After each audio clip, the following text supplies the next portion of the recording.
to Sunday League the podcast. You know we can talk trash. If you ain't with it, you can fall back. Welcome to Sunday League the podcast, the podcast. Welcome to Sunday League the podcast, the podcast. Welcome to Sunday League the podcast. You know we can talk trash. If you ain't with it, fall back. Welcome to Sunday League the podcast, the podcast. Welcome to Sunday League the podcast, the podcast. What's cracking, you fucking bush leaguers, and welcome back to Sunday League the podcast. This is episode 137 with special guest, the Bob Father, manager of the SoCal Royals of the FBL, Bob Gutierrez. Welcome to the infamous Pop Studio, and welcome to the show.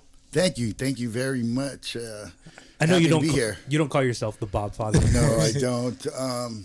But you've heard it probably before at some point. Well, a couple of weeks ago in the dugout, the last time they said the Bob Father. And, there we go.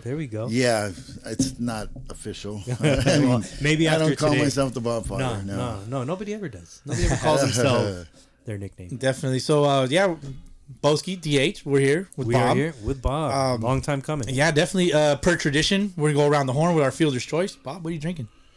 I'm drinking water. Oh, the expensive brand. Yeah, it's a Kirkland. There you go. Hell yeah, Kirkland. It's made by Niagara, by the way. If you read the fine print. True. Yeah. There you go. DH. Michelob Ultra water. Oh, perfect. I'm drinking some Red Stripe. Hooray beer. Bob, so I've never met you personally. I've played against you on the field. We know nothing about each other.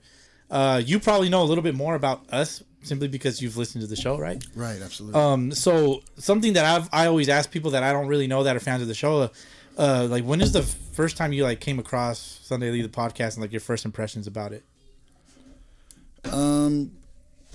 Let me see. That would have to be a couple seasons ago when you guys were covering the league. Mm-hmm.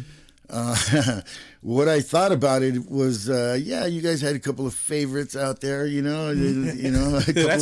couple of friends out there, My thing was I'm not too into all the hype, more of let's play, let's put it on the field and, that's where, I don't have a photographer or videographer or anybody taking pictures out there, I don't even do it myself on Instagram. I'll take a picture with the score, the final score, and that's about as far as I go. It's like hopefully I did it right because that's some big dick energy right there. Yeah, just post the score, bitch. Who won? No, that's because that's all I know how to do. I can't put anything scrolling across with music. I can't do all that. I don't know how to do all that. So I just take a picture, and here's the final score, and if I get a thumbs up or not, that's up to people, But as far as all that goes, but I mean, you guys actually bringing a lot of stuff together, all these leagues, and people are actually interested in all that, I mean, I am. I mean, because the tournaments that we play in, other leagues, being interested in how they're doing, and.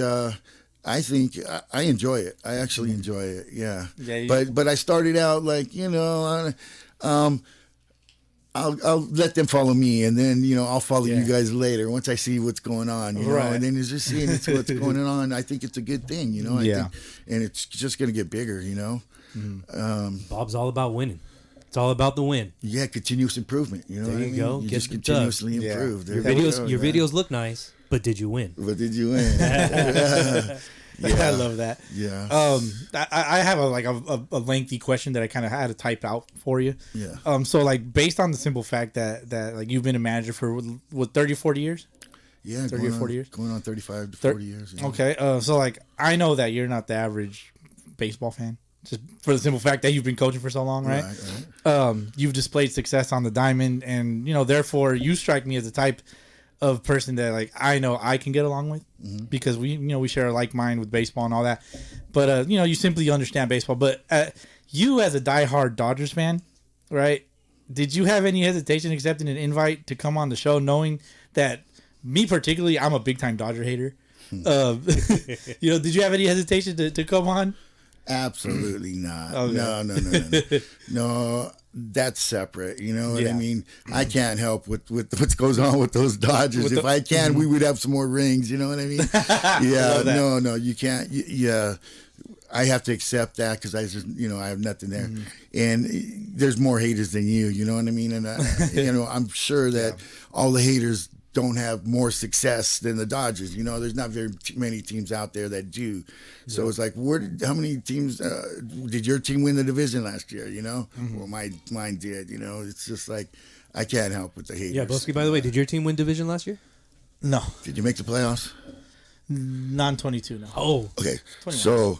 So you can't be that much of a hater on my team That's true. because That's my team fair. had more success. So the hate would be justified. You know what I mean? So Right. I can't help with the Dodgers Yeah. too. You know what I mean? No, for sure. But it's the same thing. I can't help with the Red Sox. Fucking, You know what I mean? So guys. coming on here would be totally no. Yeah, no, that's the funny thing. Like a lot of fandoms are like, "No, my fucking team this," and "No, your fucking team that," and it's awesome. It gets people talking about baseball, which is what we want, man. right? Well, when you first started in the game, they didn't have these podcasts out, did they? Absolutely They didn't have not. the IG out there or the No. Facebooks and none of that. No. So how do you feel like how the game is kind of moving now, where all these Sunday League teams now they have that chance to get exposed? Put out some cool pics, put out some cool videos. How does that? What's your outlook on what that does for the Sunday League teams? Well, I think if you're having success, again, it goes back to winning, if you're having success out there and you're putting these championship pictures up there, and you're in the championship game holding up these trophies, that's awesome, but if you're in last place and you just lost but you have great pictures, I mean, Preach, King. what does that get you? That's What right. does that get you? Them You dubs, know what I baby. mean? Get them dubs. Yeah. So, I mean, I think we have the least amount of pictures, out there because, I don't know, not we because, as you guys know, I don't know if it's all been announced, but I have retired. I am no longer the manager of the SoCal Royals in the Fontana League. I believe Julio Espinosa is taking over the reins. So, those are still some of my guys, but I'm no longer the manager. So sometimes I'll slip and say we, and it's like it's them. There's some of my guys out there, but and it's still fresh. It's like 2 weeks. Okay, 2 weeks well, ago, does this count? I was there for the first 3 games. We were 2-1. So if they go on to win the championship, am I? Does that under my belt or? Yeah, you know what I mean? You're part of the team. Yeah, you're definitely part of the team for sure. And if they are in the championship, you're going to show up. I told him, I said, if you guys make the championship, I'll be in the stands with my little Frenchie poodle, and rooting you guys on. But, that's it. I'm official, you know what I mean? Yeah. I'm done. So sometimes I slip and I'll say we, Yeah. But, as far as the pictures and all that stuff go, we don't have a videographer or a photographer or somebody on. It's difficult to be able to achieve that and also be like part of playing in the game. I tried. I tried so hard to get pictures of everybody in the batter's box, and then next thing you know, I get 3 guys, and next thing you know, I'm distracted. Yeah, you get lost into the game. Yeah, because that's the main focus, really. Action pictures, and it's like, and then when I go post them, it doesn't work out. So I just gave up. Yeah. Do you have a Major League Baseball favorite players, past and present? Who do you admire? Just like you. Like, oh, I love that dude's game. This guy's fucking awesome. Dudes that are playing now and players from the past. Well, since I've been growing up, it's always been the Dodgers catchers. Mm-hmm. Piazza. Socha.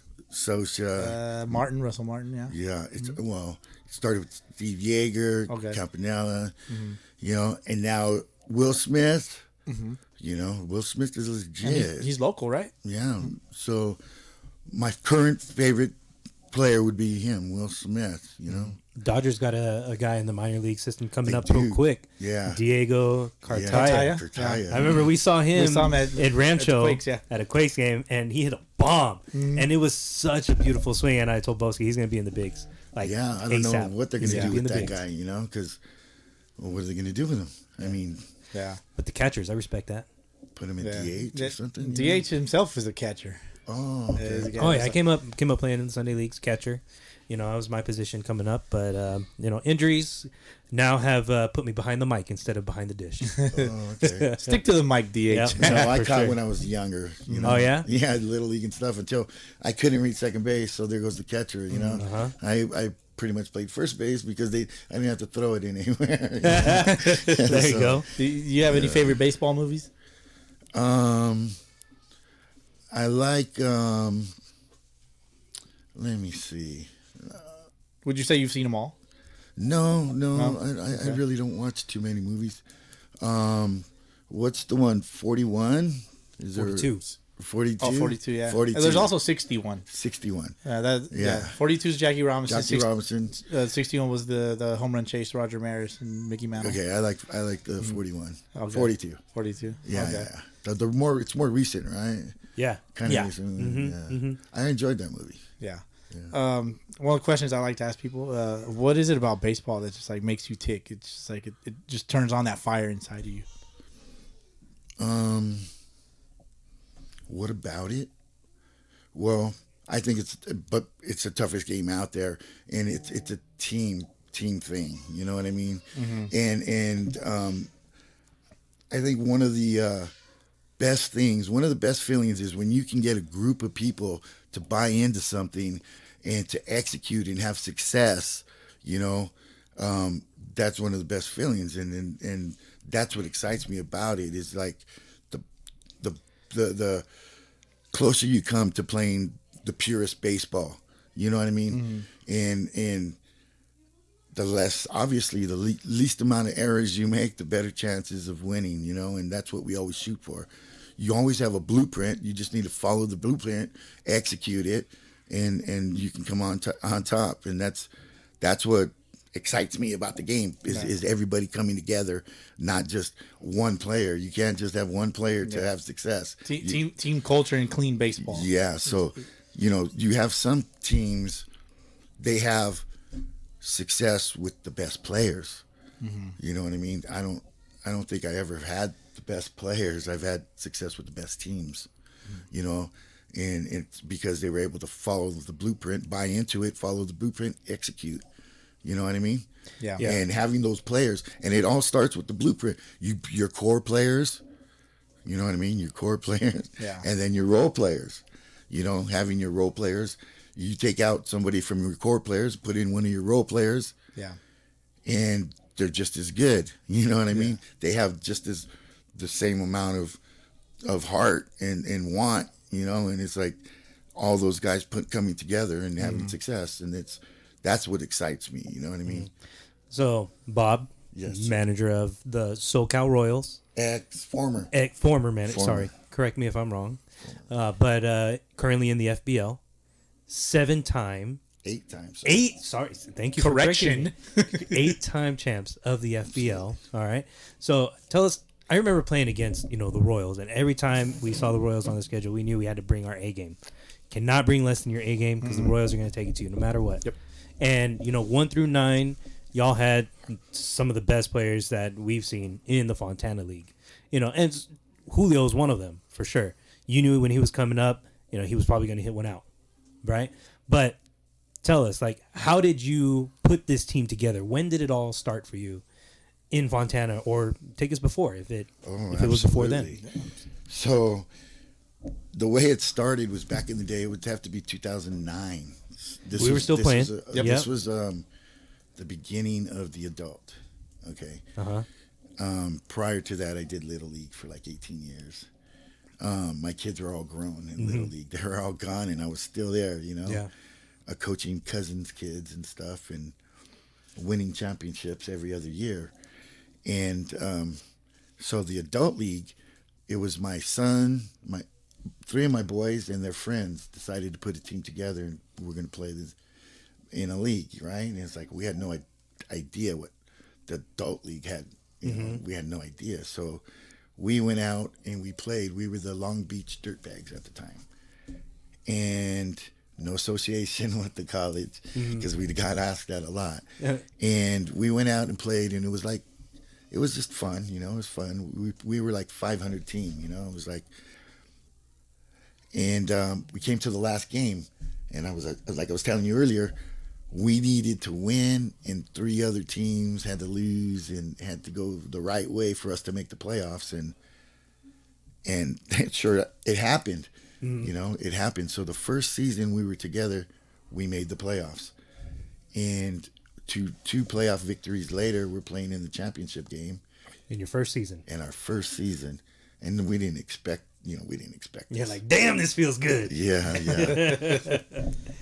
So, we took a 7-0 lead in the first inning and thought we were in pretty good shape. And they brought in a lefty from center field, shut us down, and they just kept creeping back. And this was in the Pat Blake's league. Scabble. Scabble, that's what you call it. SCABL. Scabble. This was our first year, and we were playing in Scabble. I think it was it NABA back in the day? It might have been NABA back in the day. Mm-hmm. And they ended up coming back and beating us 11-10 in the ninth. You're like, damn, this feels bad. That was our first season. So then our next season,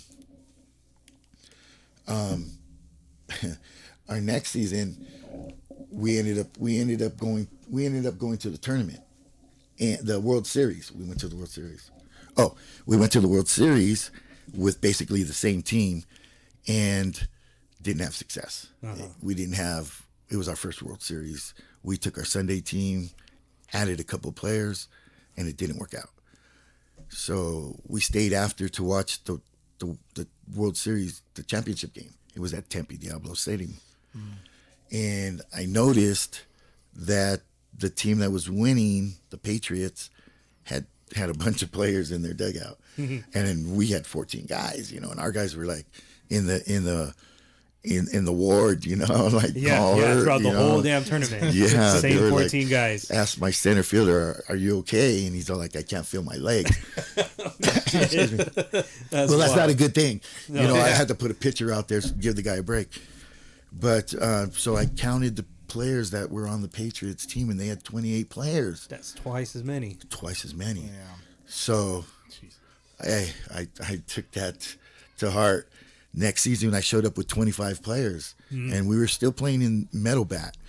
And we ended up winning the championship in that Metal Bat division, 31-3. Against that same team? No, basically it was actually the Brooklyn Dodgers. And they were playing with the Patriots prior the year before. Yeah. And so that was the last time, 31-3, and it wasn't fun. So that was the last time we played Metal Bat, and then we decided to team up with some of the La Onda guys, and where's La Onda from? You know what? They were from Orange County, and one of my players says, "Hey, I got some guys that wanted to go to Arizona with you," and that's who we were. That's how we made the 25 guys. Those guys and our team combined. And at first we were the Long Beach Dirtbags. The next year they says, "Hey, let's be the La Onda Dirtbags," and we formed the La Onda Dirtbags. I like that. Yeah. So, and some of our sayings were like, "We don't shine shoes." La Onda don't shine shoes. Yeah. Oh, this was back in the day when top tournament team around was La Onda Dirtbags, and we don't shine shoes, and all we do is win. That was our motto, you know. So we would play 5 tournaments a year, and we'd be, in every championship, and most likely winning them, Back in the day, NABA had rankings, and depending on how you did throughout the year, they would rank you nationally compared to all the teams in your age group, and we reached number 4 in the country. So it was like, wow, we would watch those rankings, and it became important to us because I don't know, how we would do against the other guys, but I know that we're ranked number 4, It was like we won every tournament we were in, but that was pretty fun. A little different than the Sunday League power rankings that I had. I know, absolutely. What are your thoughts on those, by the way? Oh, man. Well, I mean, mixing in the tournament teams and it's hard. It's really hard. And basing it off, the most recent success too, Oh yeah. That's that's kind of, like Platoon's doing good, but there's a time where, there's like Team USA has dominated that division forever. You know what I mean? And those guys have some ex-pros on that squad, but they don't play tournaments. They'll never play Platoon. You know what I mean? Yeah. So, we'll get into that later, and we'll talk about those rankings. And, you know, because I have an opinion on those rankings. Perfect. All right. Do we have that on our? We have that on our agenda? Yes, it is on our agenda. Okay, cool. Yeah, because I got some thoughts on that too. But so, tell me a little bit also about how the Royals came about. Okay. So, we were playing.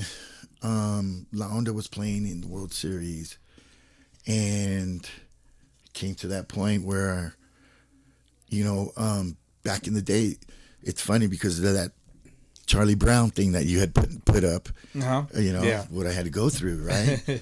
And so the problem I was having was, we were having success. It was fun. It was a time of my life, believe me. Those showing up, and then we would rent a house, and all stay in the house with the swimming pool and stuff, But, it would be hard to like collect the fees from these guys, and it was struggle. It was a struggle, and it became like too much for me. It was like, man. So one year, I think we ended up winning the World Series, and I ended up saying, you know what, we're done. I'm done. Yeah. I'm going to take a year off or whatever. I'm just done. I'm tired of trying to chase the money, and struggle. Sometimes I'd have to pay out of my pocket or whatever it would be. Yeah. But I finally said I was done. So I took a year off or two, and the Mangini boys were the SoCal. At the time, they were the Royals, the SoCal Royals, and they were in the Fontana League. And, I was like, well, they hit me up. Would you like to come and play for us? Oh, yeah. He goes, I'll sponsor. I'll pay for our league fees. And I'm like, what? Well, I still got to drive all the way to Fontana, Yeah. And it's like, well, you drive to Chino and jump in my car, and, so you'll save gas, basically save me gas. So that's what I did. I drove, he paid the fees. I didn't have to ask for fees. He bought my jersey. They drove me in, they drove me in. And, that was our tournament team. That was our tournament team in the Fontana League. And the first season we got there, we ended up winning. That was our first championship. And then what happened was I used to take football season off because football would be like our Sunday fun day with the family, and so I would take football season off. And I told them, well, I'm going to take football season off, right? And they ended up losing. They lost to the Reds in the championship, so it's like, well, it's time to go back. And then, I think I remember those days. They a lot of back and forth battles with both teams. Yeah, so then, and then I think we went on a run. We won a couple in a row, and it was the same squad. It was just the same squad. And back in the day, like I said earlier, they were different type of athletes. Those guys can just show up, get out of bed, drive to the thing, and be ready to go. Drive to the park, roll out of bed, and ready to go. Wake and rake. But in the beginning, it was more show up an hour early and swing some batting practice. Batting practice, and it's like waiting for everybody to show up. And then it became like, wow, rolling out of bed, showing up, and being ready to go, but still being good enough to win. Then it became, wow, we have 8 players and this dude's son. Now we got and it's like, wow, and we still win. Still win, but you were beating our team. It was our team that you were playing. I remember that shit. Yeah, it'd be mad. It's like sometimes I'd have to get out there, and it's like, man, I think one time I went out there and I pulled a hammy in right field. Just the ball was hit over me. I can't see. So all I know is like I hear it hit the fence, I turn around and run, and it's like, ouch. The second baseman had to come out and get the ball because it was done, That was it. So they put me to first base, thought, oh, you don't have to stretch there. It's like, so yeah, that didn't work out very well. So that was towards the end of the Manginis, it was like they were fading away. One time in the semifinals, we were playing the Reds, and we didn't have enough players, and we said, you know what? Forget it. We'll just we'll just drop out and let the team below us go to the go. And that was the Pirates. They were the ones that were actually Redlands Pirates, yeah. Yeah, they actually got rewarded and went up. Yeah. And we dropped out because we didn't have enough players. So I was like, wow, and they were done. The Mangini boys were done, and I was, with Julio and Xavier and them, and it was like, what do we do? What are we going to do for next season? And slowly but surely, some of the guys say, well, I got a friend that wants to play. I want a guy that wants to play. And it's like, so these last 2 seasons have been a rebuilding, rebuilding it. And those core players are there. Right. Yeah. It's the role players that aren't up to par yet, or, will be eventually, They're catching on. But it's been since the Mets won. I think the Royals are the last team to win before the Mets, right? Yeah. Somebody had said recently. "Oh, your championships are ancient." Your championships are ancient. Keep talking about your championship, but they're ancient. It's like, wait a minute, we won right before. It might have been like a year and a half ago, right? No, it was 2022 in the beginning of 2022. Okay, yeah. It's been a year, but it's only been 3 seasons. You know what I mean? So, and 2 rebuilding seasons, and we played in the championship last year. So last season. So not we. They. You were there. No, but yeah, true. You were there, so That's right. The we is justified. How do you go about building a tournament team versus a Sunday League team? Like, I don't know if you understand what I'm saying. Like, 'cause you have to. Sunday League is a weekly thing. The same guys show up, but the tournament teams they're always different. It's 2 different worlds, and like kind of like we've alluded with DH's power rankings. Like there's tournament teams mixed in with Sunday League teams, and it's a lot of what's the word, like, is it parity? I guess so. Yeah. I purposely though didn't put any tournament teams in the rankings. Like the rankings that I had were strictly Sunday League season ball. Yeah. So if I excluded tournament teams, it's because and well, they are a separate entity. Essentially, they are 2 totally different worlds. Two different worlds. That's so why. so like, how do you go about like building one versus the other? Well, it's through the years, all these years. It's like La Onda. I have 2 cores. I have the La Onda core, the older guys, and I have the SoCal Royals, the little bit 25 and over, guys. But the thing is pitching. It's pitching. I have the same pitching for both teams. If I'm going SoCal Royals, I have the same pitchers. If I'm going La Onda, I have the same pitchers. And it's just the core. And basically what I do is if I'm going La Onda, my role players are the SoCal Royals. If I'm going SoCal Royals, my role players are La Onda. So either way, there's strength, throughout. There's no, if I take a guy out and put somebody in, he's just as good as the last guy. You know what I mean? Right. So, and knowing more players than probably anybody, Yeah. It's a puzzle. I just put it together like a puzzle, basically. What the needs are. Also availability and all that shit. Yeah, that comes. Because a lot of guys, they're busy, they work, they got families and all that. Got to be able to have Plan B, Plan C, until it's a lot of cataloging in your brain. Right. Yeah. It's like the week before the tournament, you get your schedule, and they shoot you your roster. Info, your roster email, so you can fill out your roster and stuff. And so the day of check-in, the day before the tournament, you got to finalize so you have up until that final day to finalize your roster. And it can change up until then. You know what I mean? And you never know. So you always be ready to replace somebody that's and having a lot of players, knowing a lot of players, and and also having a good relationship with them. Yeah. Because if you had a bad relationship with a guy, they probably wouldn't want to play for you. Right. I would imagine. If I had a bad relationship with you, I probably wouldn't want to play with you. Right. So, real quick, I do want to just mention that you are former Fontana SoCal Royals manager. Correct. But also NABA legend. How many rings would you say you have in the tournaments? Oh, I only have 4 rings.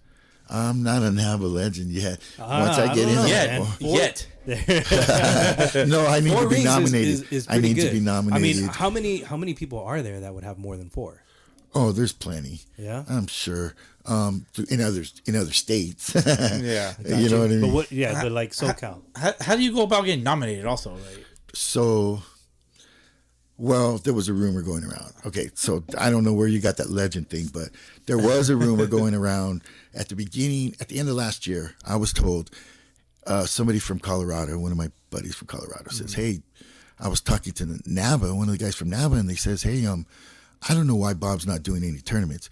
He needs 3 tournament victories to be into the NABA Hall of Fame." okay, And I said, "What?" So I said, "Man, let's play the Great Park. No, the first one, Right. the Open, the California Kickoff. Let's play the California Kickoff." So we go to California Kickoff. I believe we were the Royals, California Kickoff, and we win. Okay, so now I only need 2. So that's what I'm told, right? Yeah. I only need 2. So I go to the Great Park Kickoff. This was January. We won the first one. the MLK, Martin Luther King. Well, that's That's the one that you won. No, I won them both. The Cali. Okay. So the Cali Kickoff was the first one. The second one in February, I take La Onda, and and we win it in a different division, and we win that one. So now we only need 1, right? Yeah. After I'm done, I talk to the president of NABA. I says, "Hey, there's a rumor going around that I only need 3 tournament championships. This is before I even won that second championship." He says, "I said there's a rumor going around. I need 3 championships to be in the Hall of Fame, the NABA Hall of Fame." He says, "Well, that's not how it works." And I says, "Well, really?" He goes, "No." He says, "First of all, you need to be nominated by somebody. Somebody like, I don't know if they need to be in the Hall of Fame or somebody on the board. I need to be nominated." Okay, and then second, you have to be like supportive. It's kind of like you're supportive in a way, And I've been in NABA, playing for NABA since 2009. You've been giving them your money since 2009. That sounds like good support. And I've been doing anything and everything I can. They asked me last tournament, "Hey, would you mind jumping up and playing in this division? No problem. Whatever you need, whatever you want. So I mean, we've been really good. So he says, and I said, "Well, dude, I love NABA. I've been supportive there for a long time. So basically, there was a couple of criterias that I need to meet, and I don't know if I meet them. So I need to be told, or Somebody needs to nominate this. Yeah, man. I'm sure. I'd be more than happy to nominate you myself. Yeah, Shit. I don't know if it needs to be a board member or Okay. a current, somebody in the Hall of Fame there, NABA Hall of Fame already, or what? But you've got the 3 tournament wins. 3 tournament wins. You got 4. How many? Let's talk about your accolades in NABA. Like, give us a rundown. Tournaments. I'd say in NABA and with La Onda, I'd have close to 25. At least 25 tournament championships. So then the 3, check. And then with the Royals, I probably have another 15 at least. So I have close to 40 tournament championships. Wow. Plus, that's not counting MSBL. Back in the day, we used to play NABA and MSBL. Yeah. And win them vault. You know what I mean? Right. That's where we play Platoon, I believe. We played them in the desert somewhere. The Desert Classic. Yeah, or something. And but yeah, so I would say close to 40 tournament victories. Well, there you go. Wow. League championships, I would say at least 20 league championships. Because back in the day, La Onda, we used to play in that Orange County League. That who plays in it? It's I believe Orange County Adult Baseball. Okaba. Is that what it is? OCABA? There's one out there, and then there's OCRBL. So we used to run that one. Yeah, Orange County Rec Baseball League or something like that. We used to. That was pretty good. That was a pretty good league back there. La Onda, we probably three-peated 2 times, maybe 3 times. Yeah, we had at least 9 wins there, and then 8 over here at Fontana with the Royals. So I have I'd say over 20 league championships. Damn. You know, there you go. So you got the tournament wins criteria, yes. and then you just need to be supportive of NABA. So I want you to repeat after me.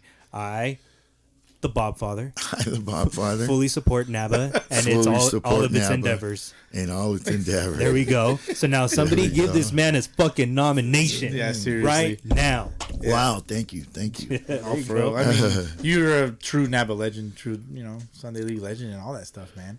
I know we were talking off mic. We were joking about how we toss around the word legend on the show. Let's talk about it. Let's talk about it, man. Go for it. No. That's all I wanted to say. That's it. We just need. We have to be the ones to say it. Yeah. That's it. No rightful legend will call themselves a legend. Oh no, for sure. Right. If you are a true legend, others will shout it out. Well, thank you. I appreciate it. There you go. No, of course, man. Definitely. And of course, like a true legend, you manage in baseball pants. Absolutely. So why is that important?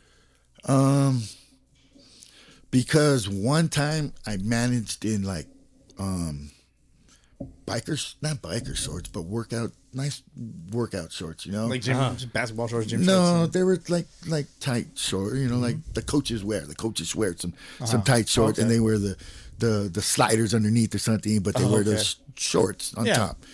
I wore that one time, and one of the players said, "What the hell are you doing wearing that?" So I never wear it again. I said, "It's great. I got to wear pants, I guess, every time." Yeah. You know what I mean? Yeah. There you go, man. I mean, Do you think it sets the tone though for your team? Yeah, absolutely. Yeah, and it's easier probably for them to take you a little more serious. If like you got to talk to them like, "Look, man, like you're fucking up, clean it up or whatever," Yeah, I mean, I'd be weird in picture, in the championship picture if I'm you'll see skinny legs, if I'm wearing something else, or if I'm in Levi, I mean, like, no. Yeah, you do see that often, like on championship pictures, like you got this random like on the side. It's like why is this dude in jeans? Yeah, so who's this guy? Yeah, that's funny. Yeah, absolutely. Well, I mean, as a coach, you got to have a certain mentality, right? So, what's your mentality going into number 1, Sunday League season, number 2, tournament season? Well, my mentality in Sunday season would always be, I would never be satisfied. I would never be satisfied, and I don't worry about everybody else, because it doesn't matter until you get there to the playoffs. So some teams think winning the regular season title is a big thing. Having the best record overall. We have 8 championships, and 3 times did we win the best record. Division. Did we have the best record? No, 3 times. We have 8 championships, so that didn't matter to us. First thought is we're going undefeated till you lose the first game. And then it's like, okay, there goes that. Win out. There goes that. Win out. No, now it's just like, okay, let's improve every game. Yeah. So that's the thing is continuous improvement every single week till you get to that playoffs and you're playing your best baseball. You know what I mean? That's the goal from week 1. You know what I mean? That's where the role players come in and they play such a big part. If they're not continuously improving themselves, we're only going to be as good as them. You know what I mean? So the Mets, I think you had said the Mets outplayed us one game of the championship, maybe the last game of the championship. They outplayed the role players. You know what I mean? Because, that's their tournament team. You know what I mean? Right. That's their tournament team. And they play together a hell of a lot, Yeah. We got guys coming, going, trying to build. Yeah. And, they'll be back. But going into the season, continuous improvement, playing your best ball heading into the playoffs. And then you see what happens. You know what I mean? Most likely the best team will win. You know what I mean? And, if at full strength, following the blueprint and executing, I don't think anybody can actually beat us in a series. I mean, beat the Royals in a series once they're full strength. You know what I mean? They're still, they have they have the core, they have what it takes. They just have to gel till the end of the playoffs. You know what I mean? They definitely have the pitching. They definitely have the pitching. Yeah, so you guys will see as it goes along. For sure. So continuous improvement is your team culture. Absolutely, absolutely. Yeah. How long did it take you to develop that? Well, it wasn't instant, I would imagine. No. Actually, it was. Was okay. Actually, it was. So I took my first baseball team, managed my first baseball team as a 16-year-old. So what happened there was my buddy, his dad was the president of a league. And he was one of my dad's best friends, you know, one of his drinking buddies. So at the time, they were having beers and drinks, whatever, and the draft at his house, at my buddy's house, right? So me and my buddy are running around, you know, the house, whatever, and he says, "Hey, Bob, what's up? I need you to pick this team that doesn't have a manager." I was like, well, I wasn't at the tryouts. I don't know nothing about this, you know. Yeah. I've never managed, you know, but okay. I mean, I wasn't looking. He wasn't asking me to manage. He was just telling me to draft the team. It was the Cardinals, right? So I said, sure. You know, I just go by the names on the board right there. So I went one by one. Every round it came to me, and I would pick somebody off the board, you know, and got to the end of the draft, and all right, I get up ready to go. And he says, "Wait a minute, you want to manage the team?" And I said, "Well, I'm only 16 years old, you know, like in high school, you know." I was like, I got other things on my mind than coaching a team. But I said, "You know, sure, I guess." He goes, "Well, we'll put it under your dad's name because he's over 18, and you take the team." And I says, "Wow, okay." So every day there I was with my big green backpack, you know, bat bag. And the Cardinals, I get to the game, and I had this girl on my team, and it's like I was a babysitter, so they just drop her off, you know, and take off, and that was it. It was a babysitter. I was a babysitter, so I'm like, oh man, there's a girl on the team. She never played, you know. It's like, so I'm not gonna let any of the kid warm up with her. I'm gonna warm up with her so she doesn't get hurt, right? And sure enough, dude, I toss her underhand the ball. And right onto her noggin. And she starts crying right off her noggin, you know, and it's like, oh my goodness. She starts crying, you know, and I was like, oh man, this girl, she was so afraid of the ball after that, you know, she'd get in the box, you know, and she'd just stand there like shaking, you know. Dang. So, but eventually we got her to, you know, I got her to hit the ball at the end. She finally hit the ball and got to first base. But, turns out that I had two kids that I picked, Francisco and Manuel, two little guys, right? They're 7 and 8 year olds. That one of them would come in and pitch. You could only pitch 3 innings at that age. He would come in and throw 3 shutout innings, and Francisco would come in and throw 3 shutout innings, and we would win every game because they would just rotate. Turns out I had to pick the 2 best pitchers, and I didn't see them try out or anything. Right. And I had Senator Montoya was one of the kids on my team. So we go to the championship, and there he is, Senator Montoya, pulling his strings, you know, gets us kicked out of the game, you know, throwing a big old tantrum.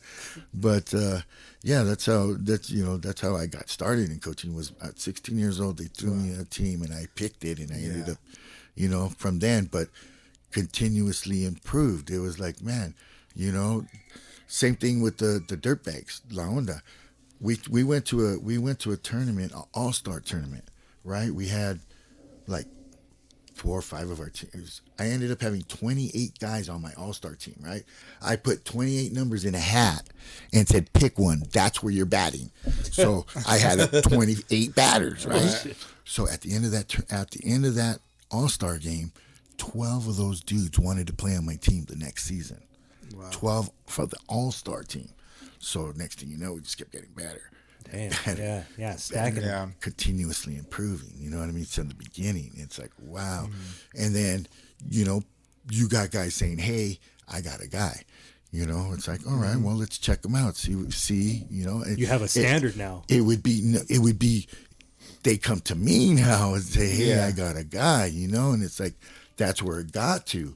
And so it's like, man, I got a lot of guys, you know what I mean? Yeah. And they got to meet a certain level of play. They have to be able to, That's the, yeah. That's yeah. the benefit. As you get better and better and better, you keep raising the bar and the bar and the bar. And then those kids that are wanting to join, well, can you reach that bar? You know what I mean? Yeah. Continuous improvement. That's the name of the episode, Boski. Continuous improvement. I love that. Absolutely. We just came across the name of the episode. Do you have any experience as a player yourself?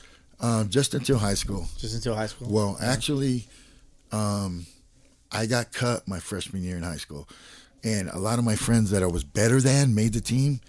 Discouraged me big time, dude. Yeah. Discouraged me big time. I didn't try out. I became stoner, you know. Basically, that's what I was, you know. I just became a stoner, you know. Yeah. Not that I didn't stop, but, you know.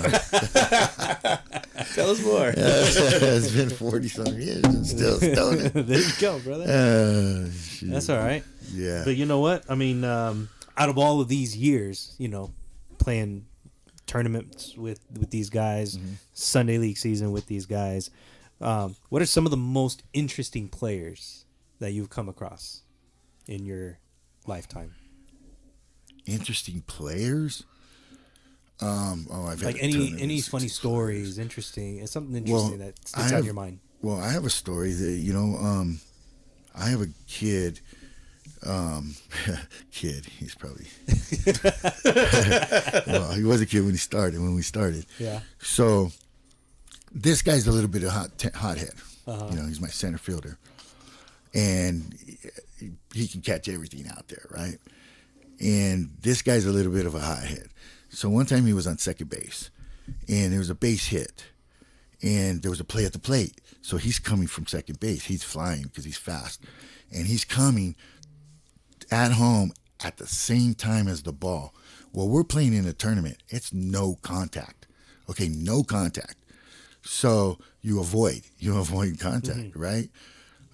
Here it comes, dude. And he arrives exactly at the same time as the ball. And hits the catcher, right? Hits the catcher. The umpire says, "You're out and you're out of the game." And he goes berserk, right? He goes berserk. And I'm telling him, Mikey, calm down.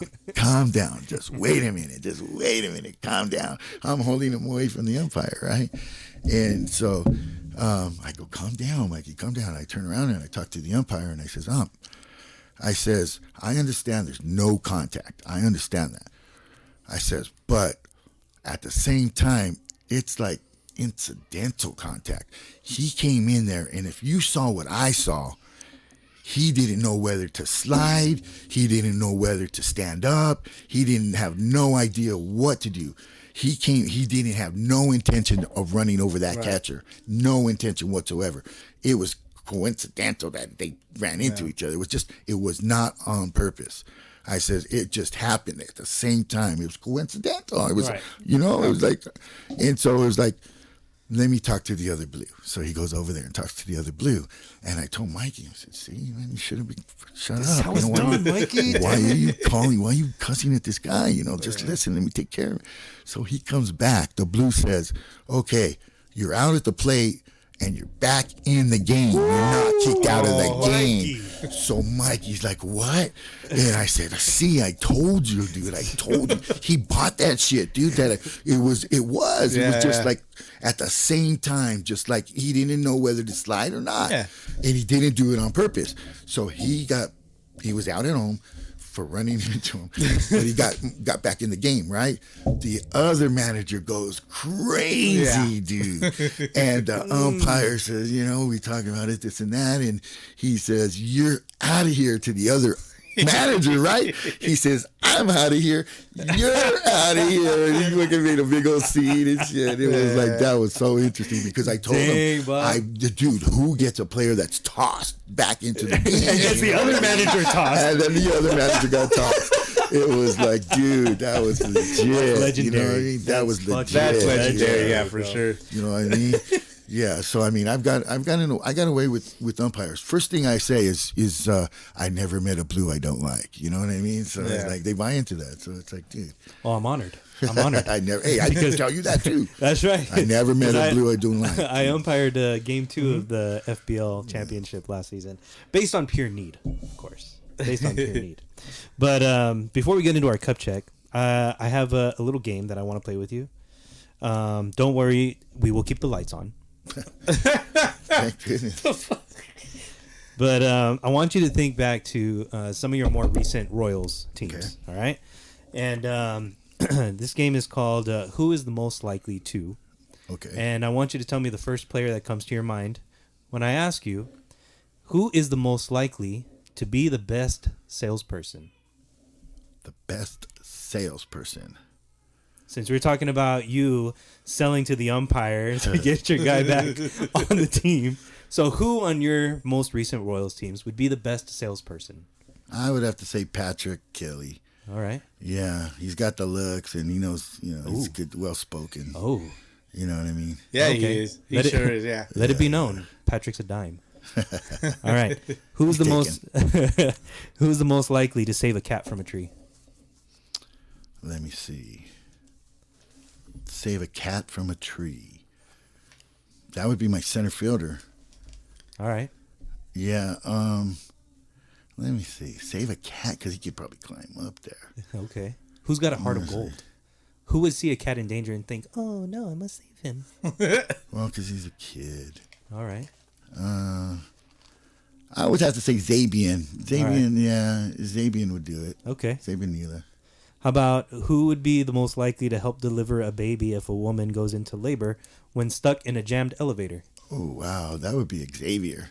Oh, Yeah, Porno jumps would into do action, it. huh? Yeah, Porno, that is he's more, yeah, he's Porno. responsible like that. Yeah, he would know how to act. for sure. Okay. Who's the most likely to survive on a desert island? Oh, my second baseman Eric. Yeah, that guy, man. That guy he just looks like a athlete, like a top division athlete. All right. I saw that guy and I said, man, I got plans for you. You know? Okay. You got a future. All right. Who's the most likely to solve world hunger? My catcher Nick. All right. Yeah, Good dude. yeah, he's a good dude. Who's the most likely to show up to a game with a different chick every week? Shoot. That would be Mason. Yeah. That boy Mason. Mason's also a dime. Who's the most likely to win a salsa dancing competition? A salsa, that would be C. Ford. Yeah, Okay. Curtis. Yeah? Yeah, Curtis Ford Okay. for He's sure. got the moves, huh? Yeah, he would enjoy it too. Oh, hell yeah. All right. Last one. Who's the most likely to have their own comedy show? Their own comedy show? Oh, that would be Julio.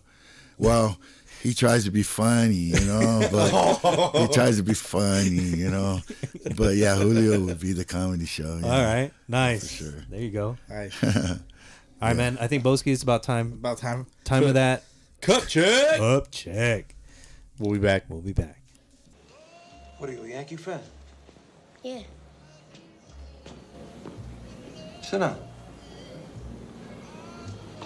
No, come over here. Sit over here next to me. Come here.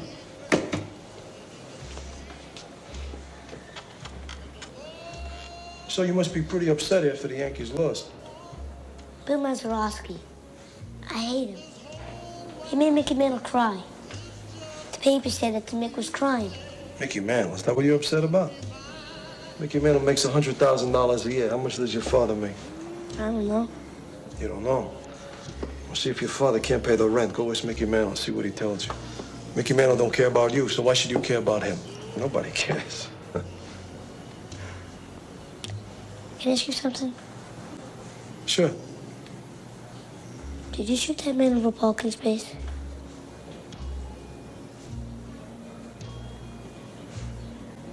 When you get older, you'll understand.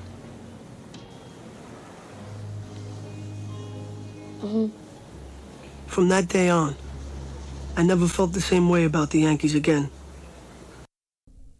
And we're back with our next fielder's choice, DH. Stella Artois. Stella Artois, Bob. What you drinking? Stella Agua. Stella Yeah, Agua. still the same water. Still same water. You Nice. said it says Kirkland, but you said it was. It's not. It is Niagara water. It's like It's in the fine Niagara. print. It's So I it's go in with the Niagara. fine. It's in the fine print. Yeah. Red stripe for me. Hooray. Yeah. So That was my bear of choice. That was your go-to. Yes, Stella absolutely. Artois. Yeah, my 50th birthday, everybody brought Stella, dude. I have Stella everywhere. Yeah. Nice. It All was, right. It was really nice. Stella got her group. Everybody knew. That's Yeah. Bob's drink right there. The Stella. Bring the Stella. Yeah. Do you crave it? Like you're looking at that one. Are you just like, No. fuck, I want to fuck that shit up right now? No. But those are the type of beers that I would drink for the taste, you know? Yeah. Okay. Everything else, growing up, it was all just, as fast as I could get rid of it because I hated the taste of beer. Mm-hmm. Once I tasted Stella cold, it was on tap. That's what it was. It was a Stella on tap, and I thought, oh, this is the best beer I've ever had. Yeah. And ever since then, it was like Stella. Yeah. Everybody brought Stella. Do you have you ever had like a different choice of drink, like maybe like a mixed drink or something like that? Cocktails. Jack and Seven. Jack and Satin. Yeah. I didn't like the syrup from the Coke in my messing up my Jack. You know what I mean? So I went with the 7 Up. Interesting. Never But heard. yeah, until I thought I OD'd on Jack, It was, I became religious that night. It's for damn sure. Yeah, for sure, dude. All right, Bob. So tell us a little bit about your playing career, well, at least your coaching career against the platoon. We ranked them in our Sunday League Power Rankings number 1. DH ranked them. Excuse me, I ranked them number 1. I did not put my ink on that paper, sir. But you've had experience playing against the platoon. Am I right? Oh, that was back in the day. Yeah, that was tournament play. It was that was like in the height of our success, and they were like coming up. Platoon and the Tigers, the CBA Tigers. Yeah, they'd show up on our schedule or in our tournament. And back in the days, like, who are these guys? Everybody knew the dirtbags. We were winning tournaments, and we'd had success against them. I'm pretty sure I have a winning record. No, I'm positive I have a winning record against them. Yeah. No, pretty sure. All right. You know what I mean? Very nice. You can ask them. Yeah. But, we can't compete with them nowadays because they turn over their young guys, and they play in the 18 division, and my guys continue to get older. So they get 25s and 35s. So that's the difference between, that as far as their tournament team goes. I have no idea about their league team, if that's their tournament team or what, but they seem to be one of the top teams around. Yeah, I had them at number 1, and then you mentioned the CBA Tigers. I had them at number 18. Okay. Yeah, a little bit behind the Royals at number 12. But we're planning on updating these rankings. Oh, it's really tough. You know, it is really tough. I mean, especially so many, because I don't know all the different leagues, Right. There's, Team USA. Where'd you have Team USA? Team USA, I know that I had them in the top 5. Oh, okay. So in that's a good Southern one. California. Okay, I had Team USA at number 5, actually. And then I also had the Upland Mets at 2. Any experience with the Threshers from San Diego? Nope, not at all. Threshers we had at 3. How about the Yankees and the Aztec? No. All right. Yeah, so, Where did you have them? number 4. Oh, okay. The Yankees at number 4. And so I guess... So you value that Aztec League top division over there. The top divisions is where we're at with that. The top I would argue with you. I've had some time to actually think about this. And process it? Yeah, to process it. Yeah, because like in the moment I was like, we were tired. And I was like, yeah. There was one, I was like, no, dude. So I think a lot of it is like the strength of the league. The strength of the league. Because for example, you had the Dukes in your top in your rankings, but the Dukes didn't even make playoffs in their league. You know what I'm saying? So, but I think I thought they did last season. No, they started off hot and then they just they fell off. They fell off. But that's just kind of like an example. It's like, okay, like maybe we should really like take a step back and like dissect this a lot more, Yeah. So you mentioned that in the tournaments they would rank you guys nationally, like the different teams would be ranked nationally, different age groups, according to your results from the tournaments throughout the year. And do these teams have a chance to face each other in like upcoming tournaments? No. They were just ranked. They were just ranked. Yeah. So, it was so they kind of go based off of their region and then just kind of put them all collectively. Right. Because you're not going to have like the champion from Arizona and the champion from Florida, and then I don't know wherever the hell all else. of them, all the states, everybody. Everybody has a NABA. Everywhere. Okay. Well, I mean, wherever there's a NABA, they're back in the day. They were Right. They're being ranked according to their success or lack of it. They're not on the list. Right. So I guess what I want to accomplish eventually with the Sunday League power rankings is just imagine a SoCal tournament, right, of the top leagues in Southern California, and getting the division the playoff champions from each division, from each league in Southern California. So I had 10 leagues, for example, that we calculated in this power ranking. Imagine if you can get all 10 of those champions in one tournament to determine who the true number one would be. Oh, that would be interesting. Wouldn't it be? It'd be cool, but I do think that there's teams that could beat some of the championship teams from other leagues. That, you know what I'm saying? Just because of the strength of certain leagues. Right. And so to determine, like, to eventually get to that point where we could theoretically set up some kind of tournament. And the way that I played it out in my head and the way that I did the math, it can be done over 2 weekends. It would be very difficult to do it in one weekend. Yeah. But if you got how many teams you said? Well, 10 of the winners from each league in Southern California. Maybe what about maybe 2 wild cards? But to make it even, to make an even number of teams, like get 6 wild cards to make it a 16-team tournament. And you do it bracket style, double elimination. Yep. And the way that it would work out is you would need 4 fields to make it happen. Okay, there you go. You would need 4 fields to make it happen, an AM game and a PM game on a Saturday and then on a Sunday, and then again the next weekend. I think I had it where you could do it over the course of 5 days and have a double elimination tournament to determine the overall champ. Now it would be a Sunday League tournament, right? It would be a Sunday League tournament. So how would you... My question would be, like, how do you determine the rosters? Because now you're going to have tournament teams trying to get their dudes, like, bring their tournament team into a tournament, but you're trying to get the trying to get the Sunday League you team. want the Sunday League roster, which Right. is my thing too. It's like, all right, I don't want the tournament team. I want the Sunday League team. So I would think they have to be players that were on that roster, Right. to start the season. Yeah. All right. And then, are you able to add players throughout the season too? Yes. Okay. Yeah. So at some point, I would say there's got to be a cutoff date for when a player got added. Yeah. Right. Maybe like at the halfway mark or 75% of the season. You add. I don't know. Figure that out. Yeah, it should be. But there is leagues that don't keep track of rosters. I mean, Well, in the Fontana League, actually, you turn it in before the playoffs. okay. Before the playoffs start. So I would say it's got to be somebody that's on that roster. They're allowed to be added onto that roster. But I think that would be the way to go about it to really determine who's the best in Southern California. It truly is the only way. It truly is the only way. As far as cost Yeah. goes, you can make it happen too. You can make it happen to where maybe, I don't know, each team would have to probably put in like at least $500 to $600. Right. But if you break it down per player, that's about $50 to $60 a player, maybe, roughly. But that'll at least cover umpires.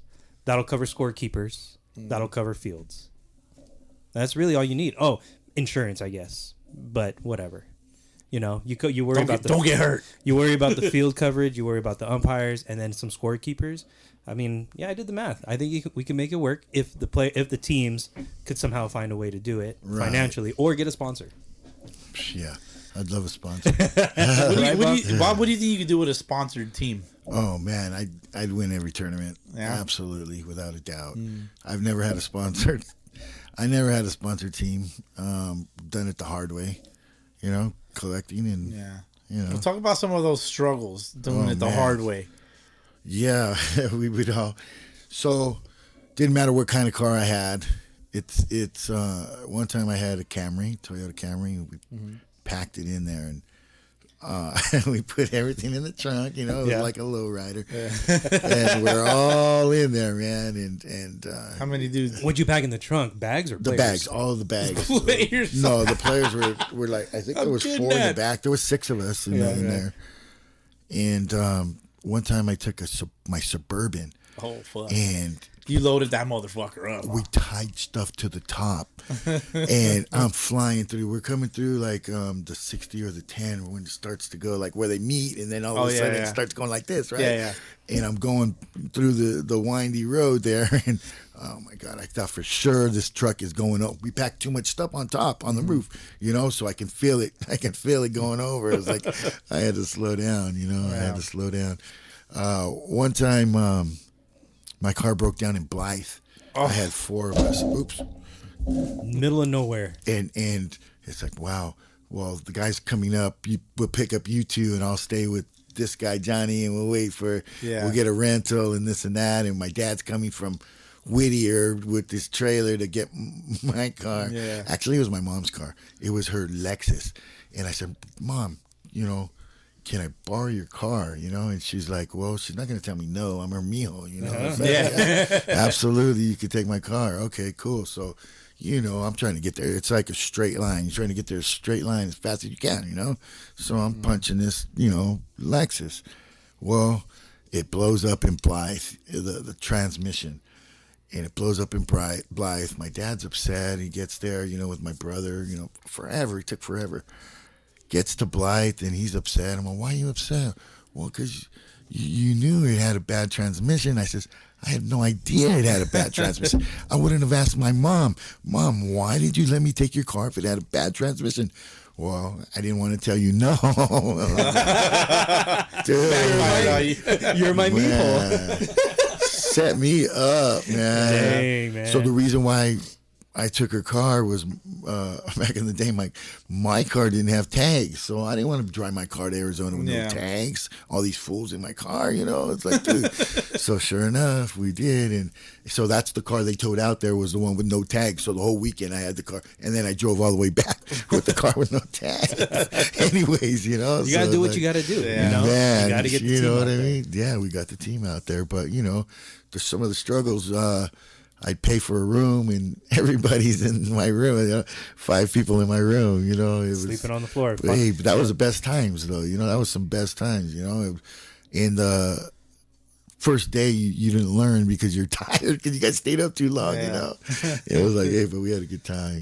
Sunday League grinders. Man, yeah, the fees were definitely something. I mean, going up against teams that did have a sponsor and kid pick and choose their players.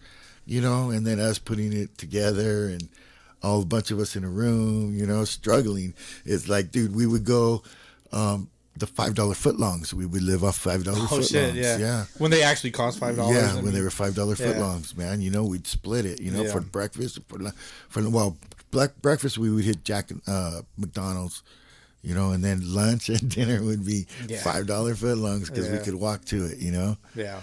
And we were all on a budget, so we needed gas to get back. Dude, this sounds like minor league life, dude. It was Jesus Christ. Yeah, I mean, it was like every tournament. We would go Palm Springs, wherever we go travel. It was the same guys doing the same thing. Yeah.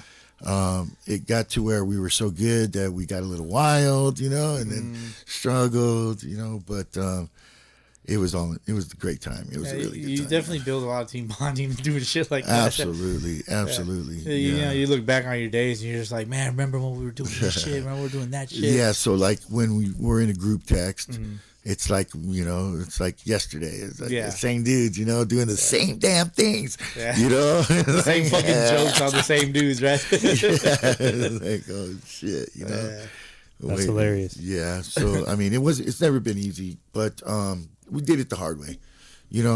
Nowadays, I mean, I don't know. I guess I didn't put in the footwork, or I didn't know how to go about getting sponsors. I didn't know how to go about it. And it's like sometimes they're all like, "Well, for an adult team, how old are these guys?" And I would have to say, well, they're 18, I got some college guys. I got some college guys, this and that. Hey, I do got some college guys. They are 18 and over. Yeah, but they could be 35, closer to 40, but whatever. I need a sponsor.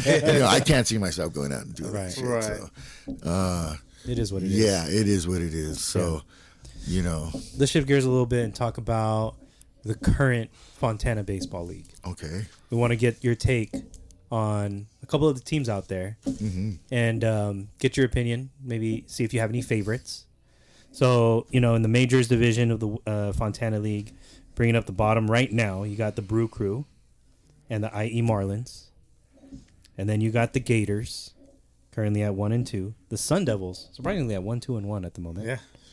Sun Devils down there. The Tropics at 2-3. Yeah. And then you also got Los Blue Jays, the Indians, the California Reds, all at 2-2. And then, of course, your SoCal Royals in the top 3, 3-2. And the undefeated IE Pride and the Upland Mets at 4-0. Wow, the IE Pride they really crept up. Holy shit. Yeah, they did some. Since last year they added some guys, and now they're starting to get paying off, and they're coming together. They've always been a pretty solid squad. Right. Yeah. They're always a tough out. Always been a tough out. I think you guys were talking about them a couple weeks ago or last week about. I don't know, like the Rays or something. They're always there, but they just can't get past. Can't get over the hump. They beat the teams they're supposed to beat, and they lose to the tougher teams. But I think.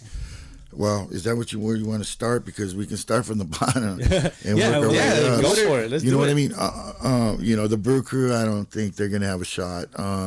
They're still. I think they should have started in AAA. Give it a shot.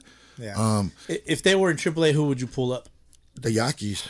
The Yankees. Okay. Yeah, they were, and they believe they should be in the majors. That's the thing. The Yankees believe they should be in the majors. And they are 4-1. Yeah, but they didn't have success in the majors. They didn't have that success. I think partly because they went about it the wrong way. They went about it big-headed, thinking they're better than they really were instead of just worrying about the baseball on the field, And but I think they're, as far as the Brew Crew go, they need to go down. Give it the Marlins. Give themselves a chance to win. Yeah, they can put stuff together. It's just I guess the whole 9-inning thing or something. Because they can have success. We played them. We had a practice game with those guys, and they were solid. So I don't know what it is when it comes game time. It's just. They're having a tough time. I'd expected more. All right. I just, I expected more. Okay. Gotcha. IE Marlins. The Marlins, I don't know much about the Marlins. Just other than that they're not winning. That's all you need to know right now. Yeah, I don't know where they're from or they're new, right? They're new. I think this is their second season. It's their second in the season. major division. In the major division. Oh wow. Damn, Yeah, Bob, you don't even remember them. I did catch a glimpse of them. They played the Tropics. But they had a bunch of dudes, like their uniforms were all mismatched. Okay, so they're putting stuff together. Seems like they're putting it together still, so. Yeah, I don't think they're going to have too much success. The Gators, right now, going up to the Gators, they're going to have to outscore people. And, they're not a playoff team. They're not a playoff team. They need to outscore people and need to get deeper. They don't come with very many guys. Right. They come with maybe a couple of subs, and it's not going to get done. You need to be prepared for a little bit more. You know what I mean? So they need to get deeper before they even make become a playoff threat. The surprise is the Sun Devils. I can't believe. At 1-2-1, it's a little surprising. I don't see them making the playoffs. Mm-hmm. I just do they have a different squad from maybe? I have no idea. Seasons? Okay, we haven't. I mean, the Royals haven't played them yet this season, or maybe they did. I'm not sure they've played yet. No, but I mean, the teams that the results that with the teams that they're playing, I don't. I mean, they got to really turn it around. Yeah, I don't think they're playing good ball. And the Tropics, yeah. Here we go. We got to get a good swig. Make sure you got enough lubrication in the throat. I don't know what's the problem with the Tropic as far as I don't know how they're losing these games. What the reason is. They have all the tools. Yeah. You know what I mean? But I don't think they make the playoffs this season. Oh, wow. Hot take. Yeah, I don't think they make the playoffs. They're not a top because they. Like we were talking, it's 6 teams. Yeah, 6. Well, they're currently only a half game out of a playoff spot. Yeah, true. So it's true. It's early though. It's still early. But I mean, I don't know. Yeah. The way that it's going, you know, as long as they can keep their heads up, you know what I mean, and keep coming out and playing, they'll have success. Yeah. But still, I think they missed the playoffs, not because they're a bad team, but because I have teams that I think that might beat them out. That's it. You know what I mean? It's like some of these teams, like, well, where are we at next? The Hammerheads. The Hammerheads. Hammerheads make the playoffs. Oh, they make it to like let's see, the 4 seed. I think I have them going into the 4 seed. We'll get to that. Once we get because it's six teams make the playoffs. So they're one of them. Okay, Los Blue Jays. Okay, Los Blue Jays is my sleeper. They make the playoffs. Okay, they'll be coming in as the 6th seed. They will make the playoffs. They're really fundamental, you know. Well, the first game we played them, it was 3-1, you know, and everybody's like, well, they played a good game against the Royals, this and that. Well, I pitched 4 different pitchers and I batted 12 or 13 batters.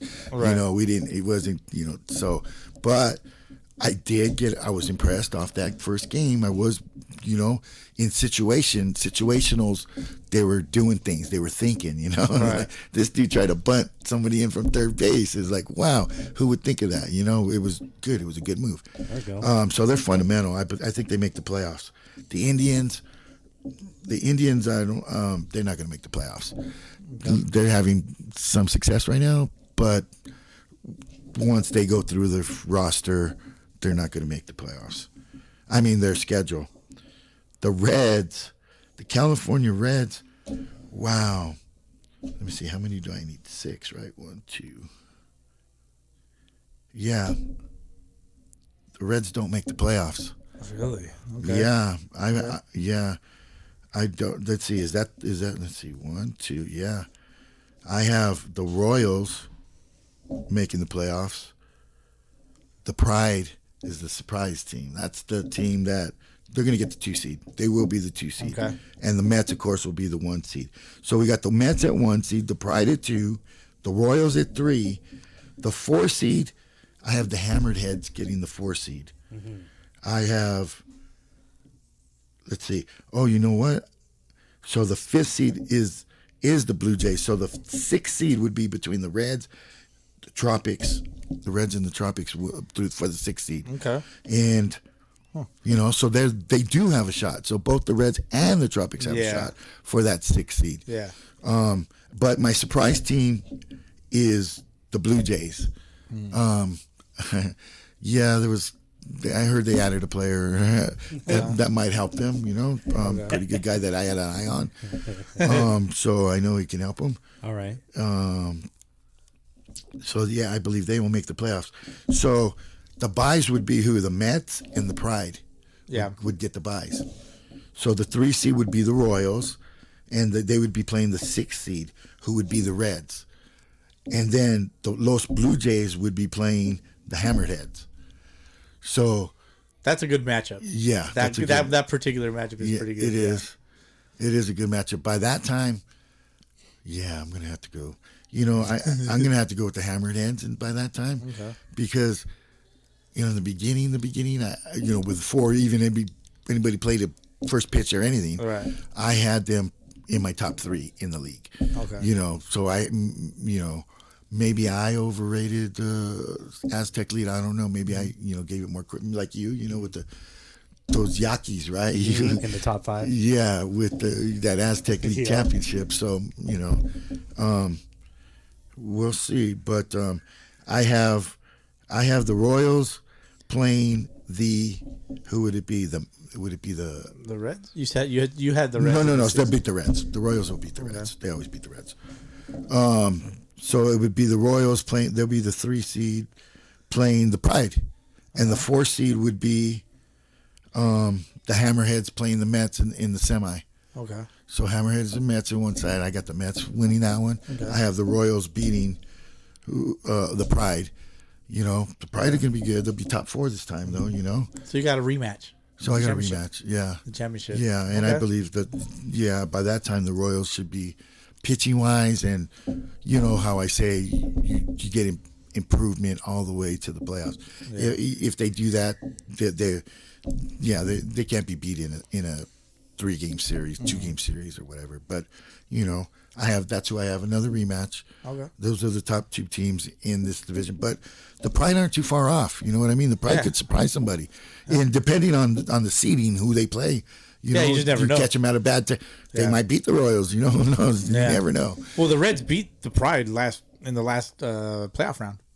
Oh, okay. Yeah, in the previous season. Yeah, I think it's a new Pride team, man. Yeah. I think it's a new, different Pride team. I mean, you go up and down that roster. I mean, I've got some guys that played with me in tournaments on that squad, so I know what they've got. I mean, they got some, they got a squad over there. So did you drop your championship pick already for Fontana? Oh, my championship? Well, I would have to go with the Royals, Ooh, yeah. right. They take the crown. Yeah. Over who? Who do you think they beat over in the the Mets, championship? The Mets. Royals. Oh, and yeah. the Mets. Those are the two best teams in Fontana. So your Royals have had some interesting matchups with the Mets in the past. Yeah. Would you say? Yeah. Some fun matchups. Yeah. The Mets are the so-called most hated Sunday League team. Okay. Would you agree with that? I don't know who hates the Mets. I don't hate the Mets. I admire the Mets for what they're doing. I like actually one of my favorite people in the whole Fontana League is Ethan Manning. That's my boy right there. Mm-hmm. He does a lot of things right. He does. So he's one of my favorite people in the league. You know what I mean? I like what they're doing. Nobody hates the Mets. I mean,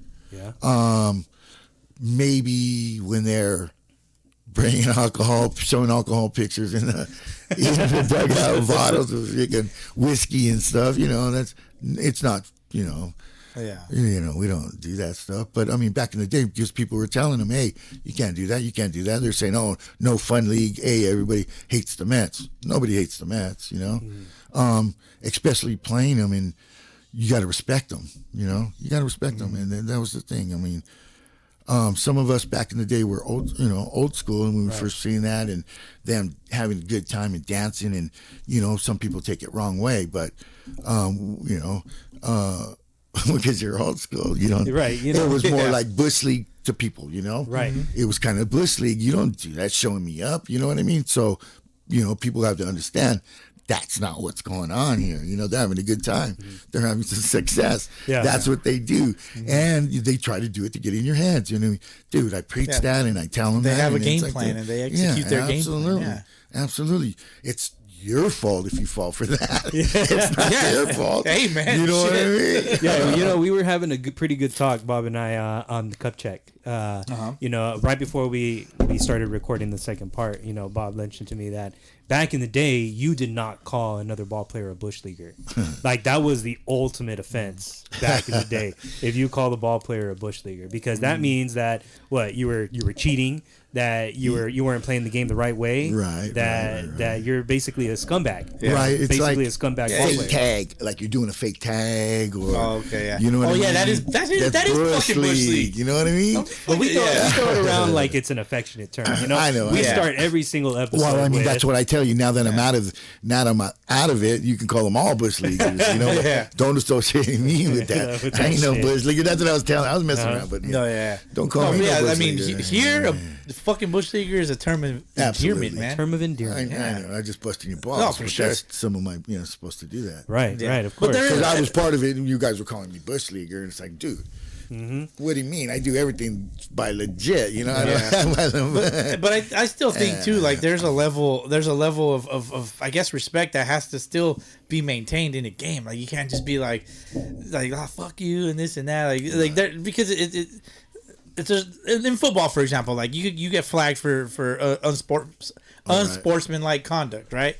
And so like I don't understand how like in football they do that, but like baseball's kind of trending away from that kind of shit. Okay, like it's becoming like little and in micro steps is becoming less and less unsportsmanlike, Okay. So and I grew up like baseball kind of taught me like how to be a man, how to show respect to others. You got to give respect to get respect, And I think it's shying away from that. Right. You know, in general, I don't know how you feel about it, but I mean, I think social media has a lot to do with it as well.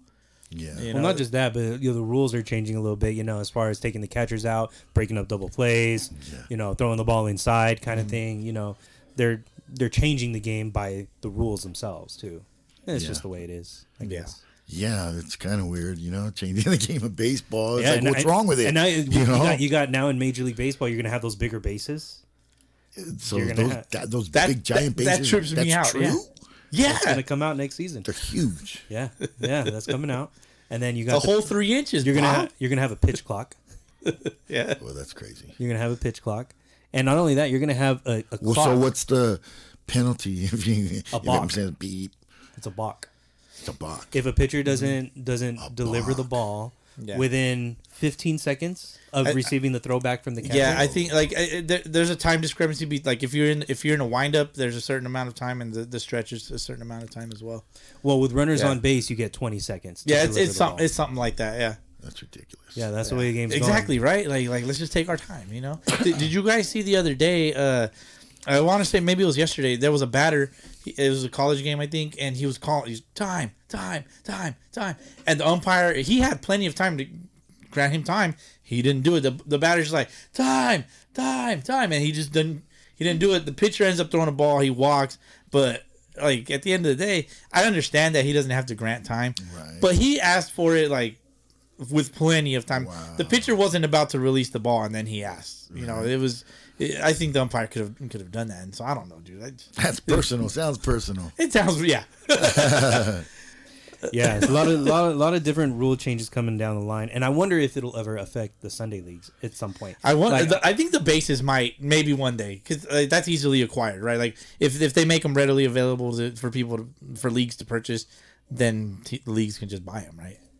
I mean, I would imagine, but I mean, a league can do whatever it wants at the end of the day. I don't know. Who's gonna want to actually purchase those huge ass bags and play with them? It's like, what the Yeah, I'm gonna look it up on. I don't know, dude. I'm gonna look it up on. I would think it's not a necessity. It's not something you need. And so far, they're not not Sunday available leagues. yet on Amazon. so you look on Amazon. Yeah, so far they're not available yet. You just so- go, where can I purchase a base? What are you gonna do with all the old bases that are smaller? right? too, man? Yeah, come to the little league. Historical Oh my artifacts. gosh.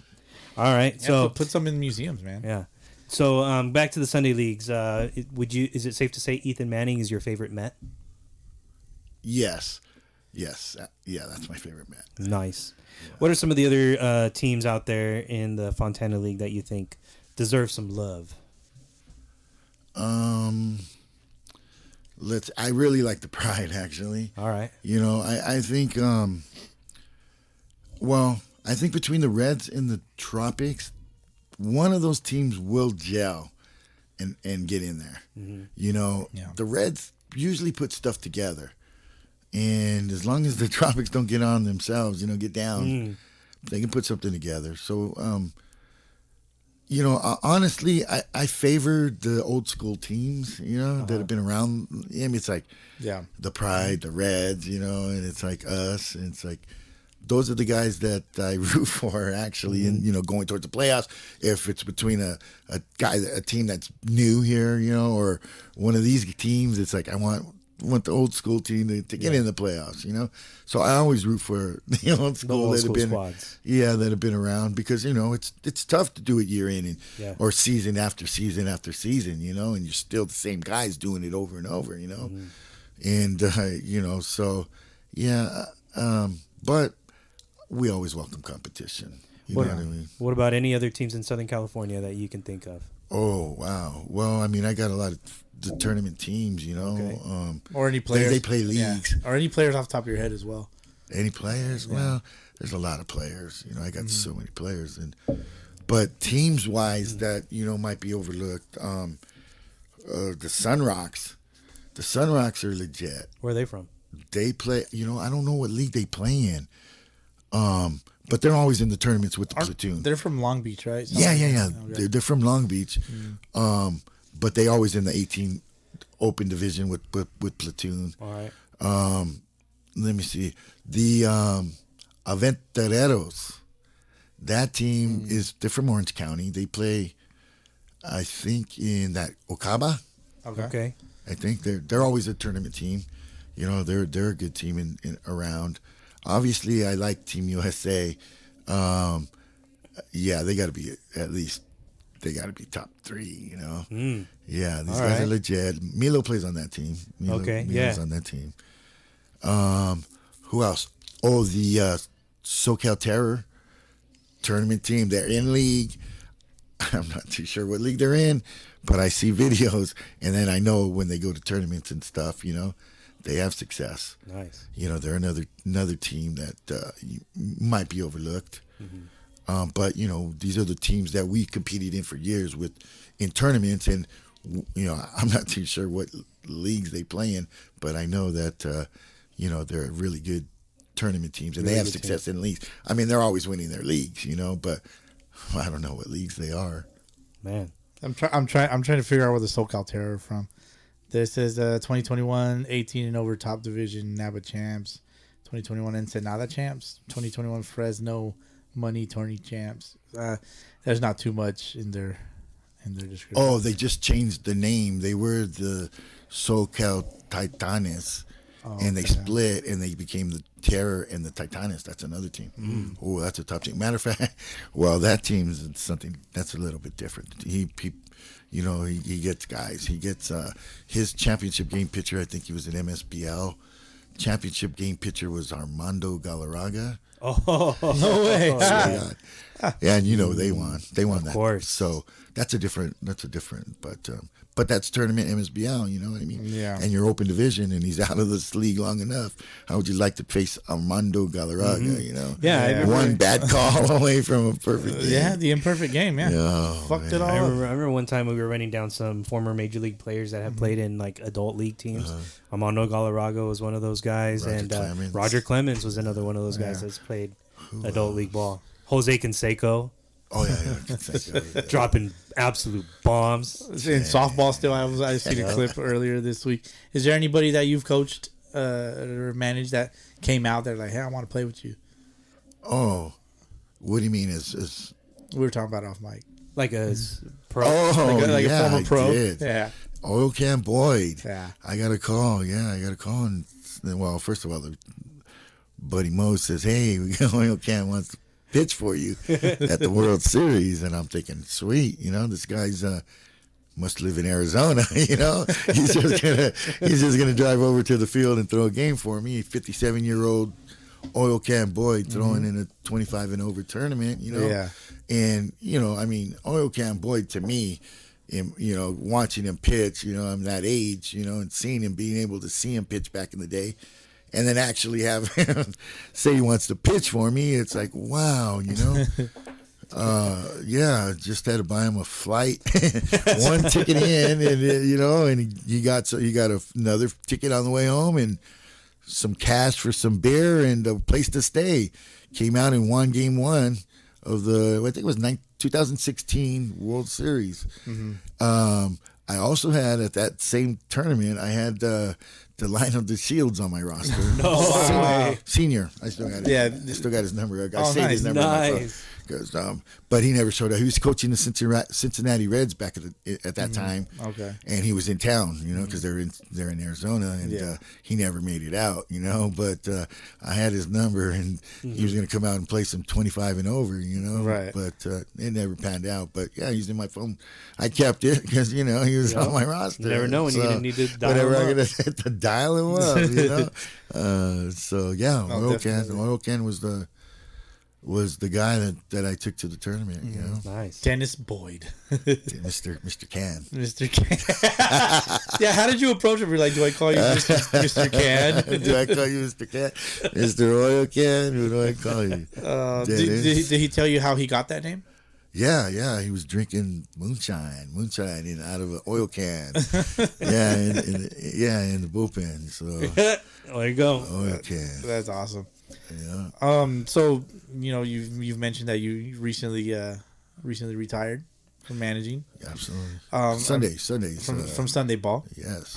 Well, I guess talk to us about why it was necessary that you had to retire, and you know why how you had to break that news to your team. How did you feel about all that? Well,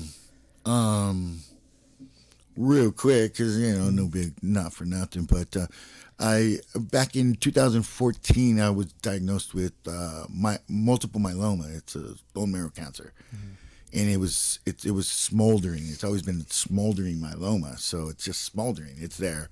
We got it. Well, in the last year, apparently there's been a little bit of movement. And so talking with the oncologist, she thought maybe we should start some chemo. So in the last year, we started some chemo, and I had some side effects. I gained a bunch of weight, and no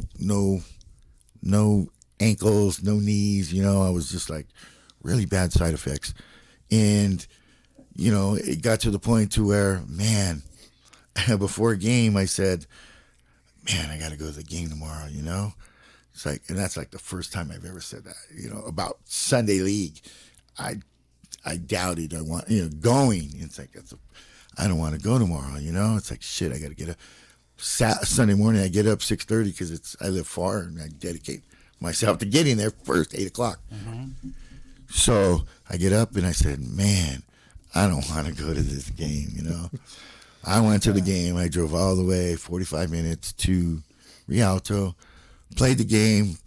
It was like, didn't really matter to me. I'm sitting there thinking, I don't want to be here, So I left the game, went home and thought about it. And it's like, that's the first time I ever said I didn't want to be here. Because the best feeling in the world is stepping on that field, nice cut grass, when we go to those tournaments, it's just like, wow, stepping on that field, smelling the grass. It's just the best feeling, And that day, it didn't matter to me. So, yeah, I got home, and it's like, man, I got to figure out a way to, I got to figure out a really good text to tell these guys, So I text them, and I told them all, physically it was best for me, and when I first doubted going, I didn't want to go. That was the key.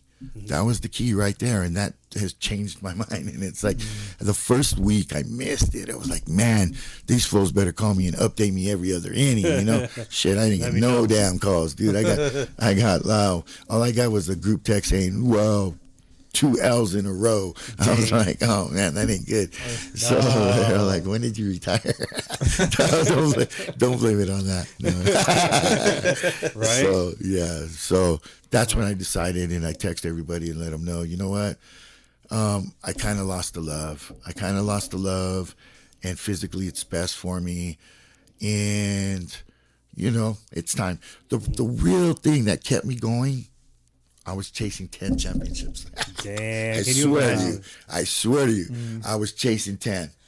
That'd be nice. And that's why I was like, I was 2-1 when I left this season. Something smells a little off right now. Yeah. So, like, what do you do with all those trophies, the championship? I give them to whoever wants them. They're huge. They are. They're like whoever wants them. I took one, and one time I had it in my garage on something, right? And I opened my garage, it hit it, bam! Shit. It was like ever since then, Yeah. And while my wife took it out of the house and put it in my garage. So once that happened, it's like, well, I can't be bringing anything home because she's going to do the same thing with all of them, She did the same thing when we were in Santa Ana. All those trophies is like big old trophies, 6-foot trophy, taking pictures with those, Yeah, it really is like, whoever what do you do with this wants them, big man. ass 6-foot trophy? That's ridiculous. We'd rather have sweatshirts or, T-shirts, Yeah. Hey, but if the Royals take this one, it's got to go to your house. Oh, not me. No. You don't want it? No, my wife won't handle that. No, she won't go for that at all. All right. Yeah, she'll get rid of it. Yeah, I think it's Xavier's turn. This is his. Yeah, this this is his turn. All right. Yeah. Yeah, man. He wanted the last one, but I think Ron took it. So you guys just rotate the trophy, like whoever yeah. wants it. Okay. So, but if you've already taken one home, you don't get to take another one. No, you can have as many as you want. If nobody wants it. Yeah. Yeah, it's because it's a big ass trophy, man. Like. Yeah, I want a T-shirt that says "Champs." Fontana Yeah, it's Baseball something League you Champs. can Sweatshirt. It's something you can show off, like maybe even like a little plastic. I don't know about a plastic ring, but But something that just looks like appealing to the eye. You know, I think glass trophies are so underrated. Like I know we've come across a couple of just like maybe even a glass cup. Like for our fantasy league, we give away a glass cup, and yeah, dude. I just think a big 6-foot trophy is not. It's not it. Well, it's not it. You get, I think, money off your league fees too for the next season. For next season. Oh, okay. We haven't got that for a while. Yeah, I can get around that. So you're still currently going through cancer treatment?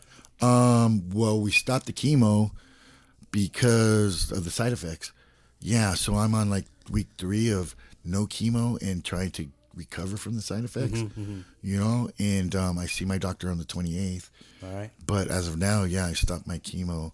But it was working. It was barely little sign, you know. Right. And but you know, it's going to be a while that I've been off chemo, so we'll see what the results are. But you know, that was just part of it, and I'm still going to do tournaments. I'm still going to be sending, you know, my tournament guys over there. They're going to be playing, and you know, put it together and figure it out. Yeah, man, you can't step away totally. You know, you got to be. No, well, because it's local. It's in Irvine. You know, I live in Brea. I don't know, 30 minutes, maybe 25 minutes. So local tournaments I could do, say Vegas or Arizona. Yeah, that's going to be tougher. If I get a sponsor, I'll do any tournament. I'd go to Florida. You know what I mean? I'll take a team to Florida. It's like, but I'll take a team anywhere. If I can get a sponsor. Is the competition out there the same? Would you imagine? I don't know, man. You know, I'm thinking probably the same. I mean, those Florida guys, they're pretty good. Yeah. Texas, Florida, California, Arizona. You know, Arizona. And Arizona's come up a lot. Really? Yeah, I'd say so. Well, I think a lot of those sunshine states would Vegas, naturally have a lot of the Vegas area, a lot of good also. talent. A lot of those sunshine states for sure. A lot of sunshine to play in. Why not? Yeah, you get to take advantage. You get to play year round. Right. I mean, you know, you got the Northeast teams. You know, a lot of those leagues they don't play during the same times that we're playing out here. Colorado too. Yeah, Colorado. They literally have to wait for the spring to come around and they can have their baseball season. It trips me out. I'm just like, to me it's like, what? That's alien. Like what? Like you mean you can't play baseball whenever you want? Pretty much, dude. I guess we're spoiled out here, right? Yeah, I would say so. Yeah, man. Well, with all that going on, definitely it's a pleasure having you here with us. Because, Thank you. You know, I mean, we've been looking forward to getting you on and chatting baseball with you because you know we played against you for a long time, and you know led a lot of successful Sunday League teams with the Royals and tournament ball. Absolutely. So it's only right that we get you, you know, on the mic. So before we send you off, we got a couple things. Yeah, we got some. We're gonna combine Ask a Coach and our Sound Off Sundays. Okay. You heard about our Sound Off Sundays, right? Sound Off Sunday, Boski will put out on our Instagram. Okay. Just, you know, for whoever wants to. Right. Yeah, everybody gets you have an opportunity to chime in. You say whatever you want. We'll read it off. You can send a voice DM. It's even better when they send it on. Oh yeah, when they send us a voice DM, even better. Because they're like, I'm so and so. There was sometimes you're like, fuck this team and fuck that team.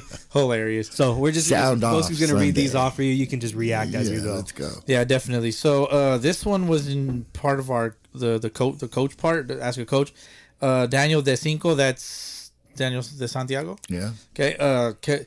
He says, can we bring back signs in Sunday League, steal, hit and run, bunt? Absolutely. Is that a jab at you? Yeah, we don't do signs. We just go out there and they know what to do. You know, Go out there and fucking ball. You know, what do you got to figure out, dude? You know, Get on base and score some runs. See that guy on second, hit him in. Pretty straightforward. Oh yeah, that's a good question because you know, I mean. Do it, you know. Do it. It's just like, you know, we haven't done it for years. It's just like the scorekeeper thing. I haven't done it for years. You know, these guys should know what to do. You know, but you know, you talk in the batter's box or in the on deck circle. You know, hey, if this dude gets on, you know, I want you to butt him over or something. Like second pitch, I'm going hit. Yeah, we're doing hit and run. Like talk shit to like those that. guys. So that doesn't happen a lot. So that would be great. You know, I don't know how many teams are actually out there doing it. You know, I don't think there's much, man. If I'm being honest, like, I don't want on a weekly basis, or you know, maybe in playoffs. Like, I'm likely to forget the signs, if anything, because it's weekly. You know? Next one, Daniel also wants for you to define your ace pitcher. Define your ace pitcher. Man, define my ace pitcher, or define your ace pitcher. That's his words. Define my ace pitcher. Well, see, I told you. What did I tell you about Daniel? I told you he's freaking dealing. You know, go. Yeah, he's dealing. I mean, yeah, he gets a lot of outs. But my ace pitcher, I mean, this dude, Daniel gets a lot of outs, man. Yeah. Like I said, he can be an ace on anybody's team, but you know, we got some guys. We got Milo and we got Julio. You know, and we haven't even seen Cameron yet. But yeah, Daniel's top, dude. I mean, like I said, the Royals have pretty much the deepest pitching staff. I mean, you know, but yeah, I would have to. I mean, as far as right now, Daniel is the ace right now. He shows up every game and gets him out. You know what I mean? He's righty or lefty? He's a righty. He's a righty. He gets him out. But yeah, Daniel could be an ace. Yeah, definitely. Perfect. Next one. This is from the sex god, the legend, John Lane. He said, from the sex god to the Bob. Yeah, he says, what do you do if a player gets hit, but instead of going to first base, he takes it like a bitch? Takes it what? He takes it like a bitch. Oh, I ignore him. He's ignore him? We don't deal with that. No. Yeah. I mean, unless he charges, I mean, I don't know. You know, he takes it like, well, what kind of question is that, John? Next one is from Milo himself. He said, which we kind of asked you earlier, or you talked about it, to the Bob father, how many more tournament wins to get into the NABA Hall of Fame? Oh, man, I wish there was an answer for that, you know? Apparently, that's not what gets you in. Winning doesn't get you in. Nominations do. Nominations and support, and I've done the support. I can use a nomination. He's done it all already. But you know what? I mean, the rumor was 3, so I won 2 last year. We played in 3 last year, and we kind of messed up and didn't. It was a tiebreaker thing, and oh man, so we should have been in 3. Anyways, we won 2 out of the 3. I mean, who does that? You know, goes sign up for a tournament and wins it. You know, people don't have any. You know, and so we won 2. They told me 3, so I need 1 more. Technically, but that's not going to happen. I mean, I'm going to win it and still not be in the Hall of Fame. That's just based off of what they told you. Yeah, right? the rumor. The rumor was I needed 3. So I don't know, man. Yeah. I mean, you have the hardware, which you knock over in your garage and break. Maybe if I don't know, if I donated to the campaign. I don't know. That's perfect. We're going to get into the sound off section. Patrick Gilly, he says, attention managers, FBL All-Star team for tournaments, team would be unstoppable. Wow, that's true. I would do it. Man, I would do it. Is there anybody that you would handpick for this team? Handpick? There's a lot of people I would handpick for this team. You know, this team would be legit. Yeah, the FBL's it's loaded with talent. I can win with that for sure. You know, and there's going to be some guys that unfortunately going to be left off. You know, but you know, depending on how serious they want to get, you know, that team will win a tournament. I guarantee it. Definitely. Let me see. Daniel submitted a few more stuff on this part. He says the Bob Father, living legend. Throw some respect on that name. That's right. Oh, wow. That's right. Thank you. Nominate the man. The NABA. Bob Father. I don't know. Get used to it. The Bob Father. Yeah. Hey man, I mean that's your legend, right? Wow. Yeah. And he also says thanks for coaching the Royals. Won't let you down, Bob Father. No, I don't think so. I don't think they will. You know what I mean?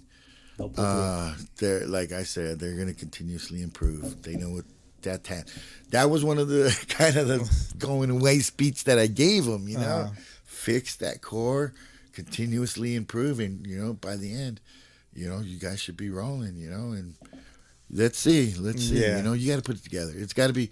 It's not just doesn't happen just like that. You know what I mean? You got to put in work, and if they put in the work, then they shouldn't let me down. You know, there you go. They have the talent.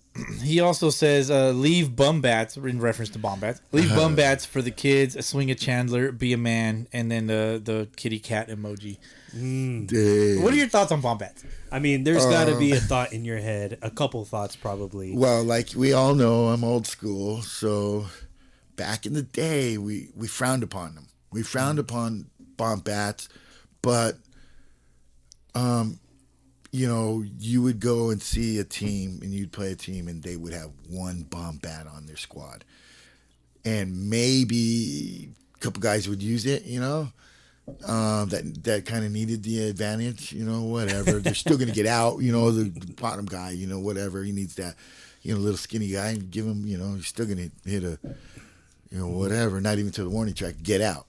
But to help him, you know, because he's a little guy. He's not going to, you know, but that was it. You know, you have one bomb bat, and sometimes you shared it.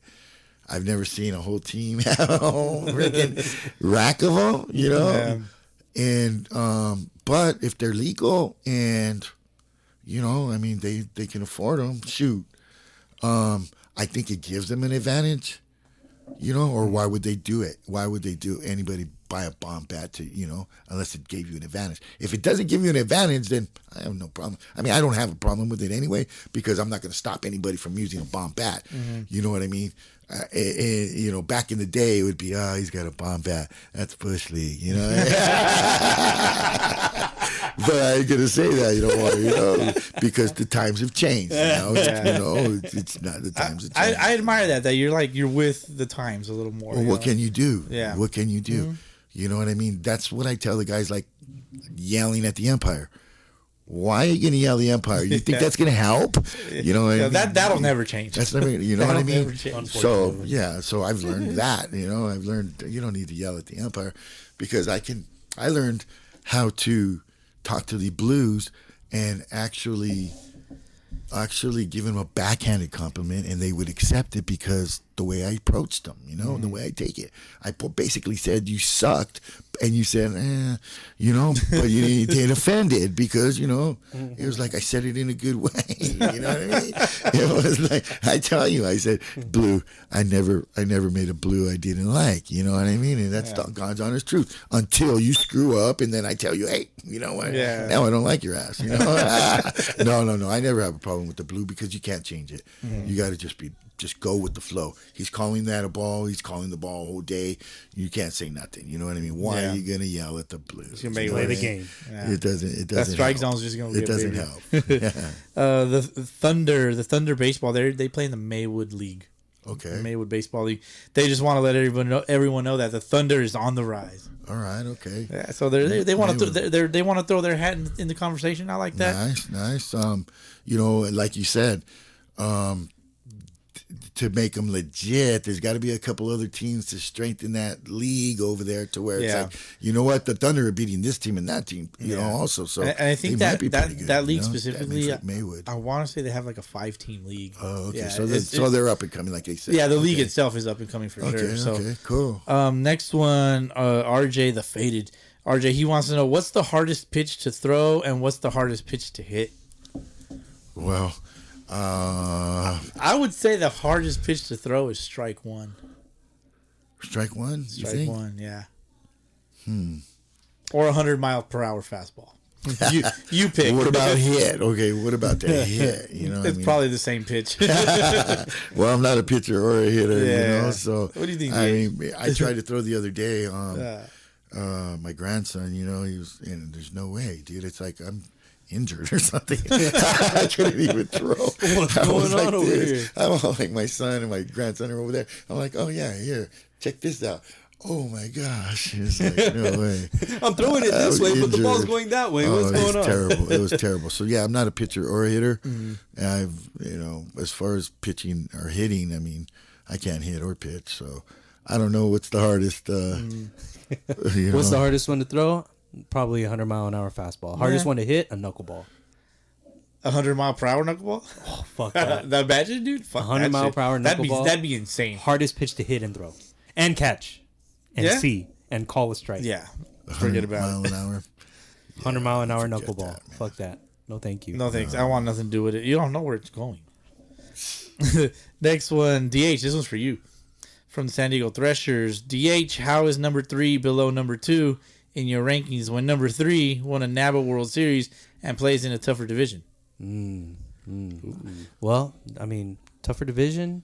We'll have to see. We'll have to get these teams together one day. and determine once and for all who is correct, DH or the Sunday League teams. Ooh. I love it. Save your monies. Save your Threshers, monies. save your monies. We're going to make it happen. Let's do it. The next one. This one's from Ethan Manning. He says, "Much love to Bob. Me and all the Mets are sending prayers and thoughts. Thoughts your way, my guy. Hashtag Hall of Famer NABA." Oh, There it there's is. your There's guy. my boy right there. Your favorite Met. Yes, sir. A couple more from RJ. He says, "What are y'all thoughts on the new umpire rule? No, not granting time unless necessary." That one's always kind of been around. That's what I kind of mentioned earlier. Well, I mean, we don't have problems with people not calling time. I mean, the Blue not giving time out. But is that in MLB? Is that what's going on? Yeah, I think it was Or in college? reference. It was in reference to that same pitch where the batter was asking for time, and the umpire just was not granting it. Well, so far in MLB, it hasn't happened yet because we haven't had any games. Oh. But in college, yeah, it looks like it's starting to be it might be a recurring theme where batter's going to call time maybe because the pitcher's taking too long. The umpire is probably not going to give it to you. But if you got something in your eye, you'll get time. Really? You got to, I think that's the way that it's going to Yeah, Go. because from that specific clip, like the batter was like time. The umpire was like, nope, he just didn't flinch. And then the batter kind of like looks back at the umpire, and the pitcher goes into his windup at that point, but he throws a ball like a dummy. And so, it ends up being ball 4. And so it was just like damn, I'd never seen anything like that. Wow. Yeah, usually if the pitcher's taking a while and the hitter calls time, the umpire will grant it. Yeah. Yeah. this case, and he was taking a while. He said time maybe 10 times. So there's going to be certain things he's going to call him for. You have to have a bug in your eye. I guess so, man. Yeah, I make it seem like there's a legit problem. Wow. RJ also wants to know if there's any other rules that we agree with or think that are bullshit. They got away from the shift, but they still can do the shift. Did you see that? So now they bring the left fielder over to be like behind second to base, be like playing the rover, Yeah. and the third baseman has to cover third base and left field there, left field side. Are they So doing they're that? they're daring you to hit that way. But the left Yeah. fielder comes over, so they still have the shift. They just can't put the third baseman over there or the shortstop Right. over there. And you have to have He two has to stay- infielders. Yes. Yeah. But the left fielder can go play rover on the right. There you it's go. like, Baseball wow. players will always find a way There's to always cheat a the way, system. dude. Exactly. There's always a way, dude. Fucking bush leaguers. Fucking bush leaguers. Do you think it's bush league if them doing that kind of shit? I mean, if the rules allow them to do it, I don't think it's bush league. Learn how to freaking hit the other way. You know what I mean? Exactly. Oh, Bob. Exactly. Dude, every time. Fuck. Bunt it that way, hit it that way. and Be a like, man. Go yeah, Oppo. Go Oppo, dude. Let me see. You're a pro. 19 Rob Dog 91 wants to know if there's a league in the high desert. I am not sure. No, there's no league right now. There was, but there isn't right now. So those guys are coming down here still. Oh, okay. I had no idea. I never even thought of the damn high desert. It's an opportunity out there. Yeah, absolutely. I mean, there's people are moving up there, and they're, like with more people up there, there's a chance for more talent. Yeah, they didn't have somebody to run it. Actually, that was the problem. Yeah, that's the opportunity there. Let me see. I got the last one from Julio. He says, "Bob's the Phil Jackson of the Sunday leagues. Let the ships talk. It'll get real quiet in here."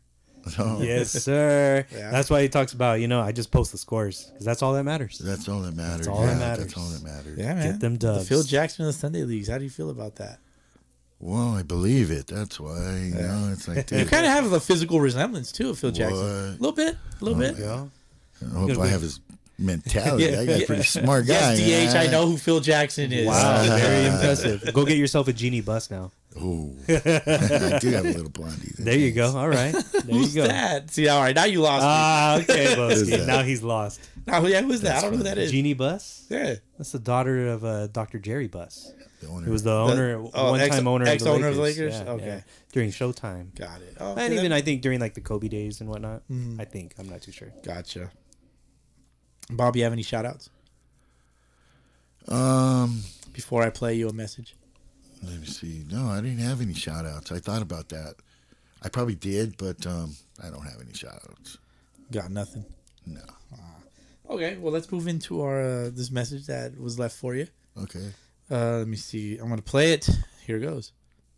The man, the myth, the legend, the Bob Father. What's up, Bob? This is Patrick. Just wanted to give you a special shout out. For you to be on the Sunday League podcast is a really cool thing to see. Your ability to put together the right group of guys on a roster year in and year out.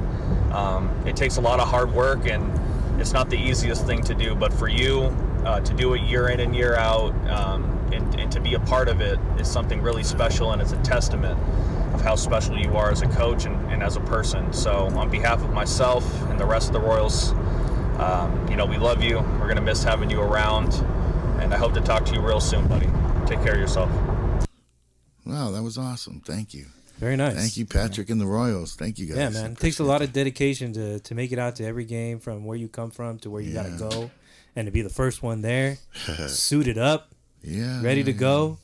Baseball is a huge part of your life. Baseball is a huge part of our life. It always will be. Yeah, and that's why we do what we do. Shed some light on the good old Sunday leagues, the unsung heroes, the weekday warriors, to get to the weekend and make it happen. Right. So thank you, Bob, for joining us today on our episode. Thank you, guys. It was a pleasure. Yeah, man. Before we go, we do got a couple things, a couple formalities. Okay. I'm gonna ask you to sign our ball. Okay. Every guest that comes on the show gets the opportunity to sign this ball. As you see, there's plenty of autographs on here. So if you would do us, do I get the sweet spot? You can sign wherever you want. Wherever you like. Wherever you find space. Yeah. Okay. Yeah, and so as you do that, do you have a message that you want to leave for everybody listening? No,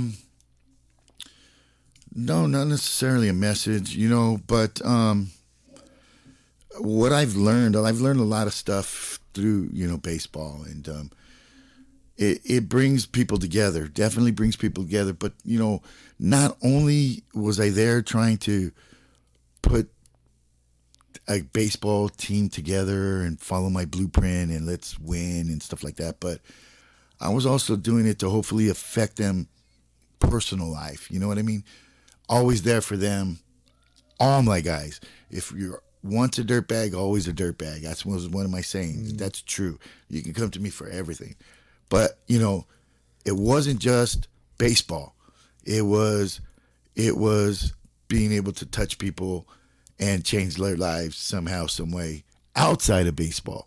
Mm-hmm. That was the most satisfying part about it,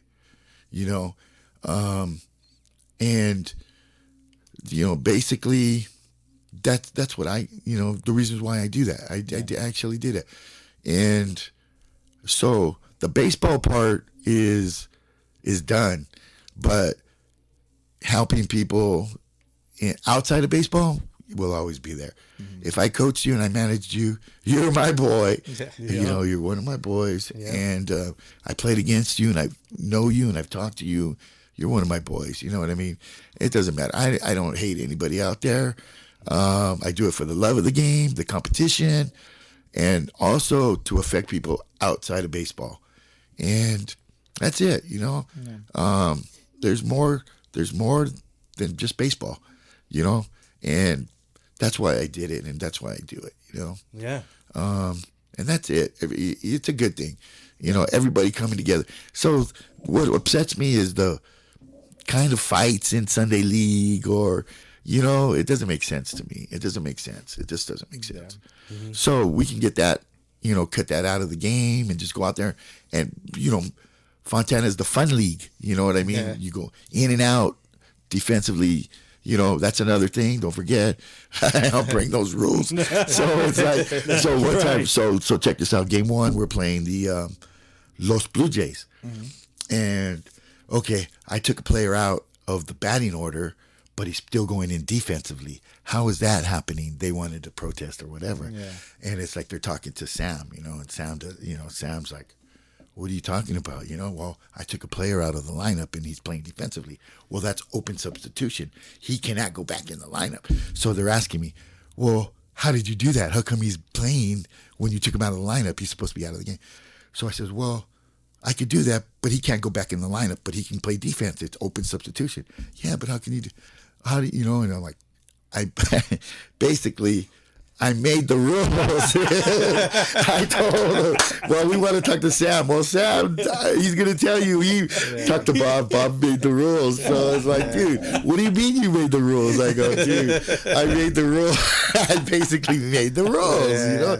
That's why these teams are coming to having the Fontana's having some success because we changed it to the Fun League, you know, and we changed the rules. I mean, I have to take credit for that. That'll boy. Yes, sir. So, but yeah, you know, I mean, other than that, hey, I really appreciate you guys bringing me out here, and you know, I really had a good time, and thank you for letting me, you know, speak and having to, you know, get out there finally. What nobody knows, you know, nobody knows nothing. Nobody knows how many tournaments we've won, or nobody knows how many league championships I've won, you know, and stuff like that. And it's like, yeah, I mean, to get it out there, I really appreciate that. Yes, sir. Really of course, man. Of course. So now you guys know there's different levels of legends. You know what I mean? So I appreciate you guys, man. Bob came to preach and teach. Preach and teach. I love that. Yes, sir. Yeah, man. So please sign our ball. It would be a great honor. And please feel free to also put the Bob Father, but you don't have to. It's totally up to you. Sign it however you like. Yes, sir. But as you sign that ball, or after you sign that ball, we have one last question for you. Yes, sir. It's our fun one, right? And it's a good one. It's a good one, especially if you've had a little something to smoke. Oh, okay. Question is, is home plate a base? Is home plate a base? No. Home plate is the plate. Home plate is home plate. First base, second base, third base, home plate. You don't say home base. Oh, do they? Say home base? You have to touch it, don't you? It's like when you it's home plate. To cross it, actually. You cross the plate. You don't cross the base. You stand on the base. But so what's your opinion? Is it a plate or is it a base? It's a plate. Okay. I don't think it's a base, or they would call it home base. Home base is like either you're chilling in the pad smoking a joint at home base, or you know, or you're in the army and you got to go back to base. You know what I mean? There's no home. There's no home base in baseball. Yeah, it's home plate. You know. Yeah, I would say that. Yeah, we've had our arguments off mic. This guy and I. Really? I don't know. I've never been asked that. What's the consensus? I mean, so far it's about 50-50. It's about 50-50. It's about 50-50. I think it's a base. I think you have to touch it. Like in order to be able to score, you have to touch 4 bases: first, second, third, and home. We don't call it a 4th base, but you know, it's an existential crisis. You don't call it home. But think about what an announcer says, Bob. What does an announcer say?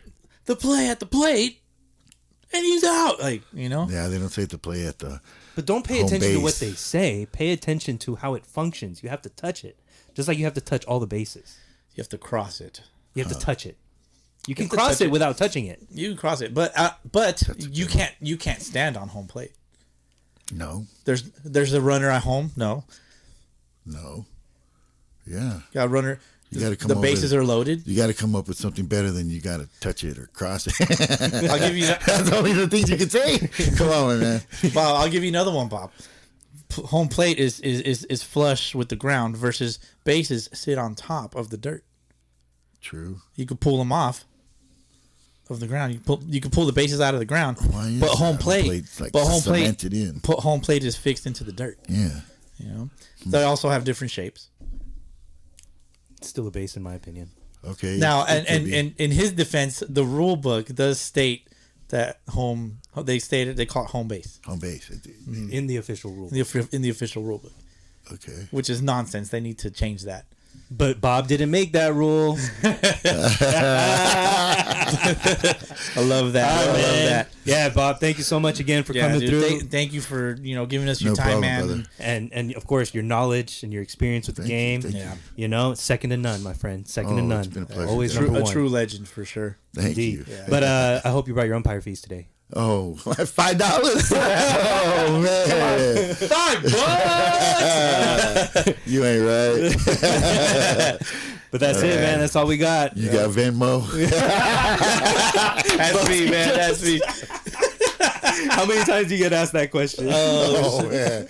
No, they just said it before I even asked. I already sent it to you. I already sent it to you, Bob. Oh, you sucker! Hell yeah, I man. love that. All right, Bob. Thanks again. All right, brother. We'll catch you guys on the next one. Bob Yes, sir. Gutierrez.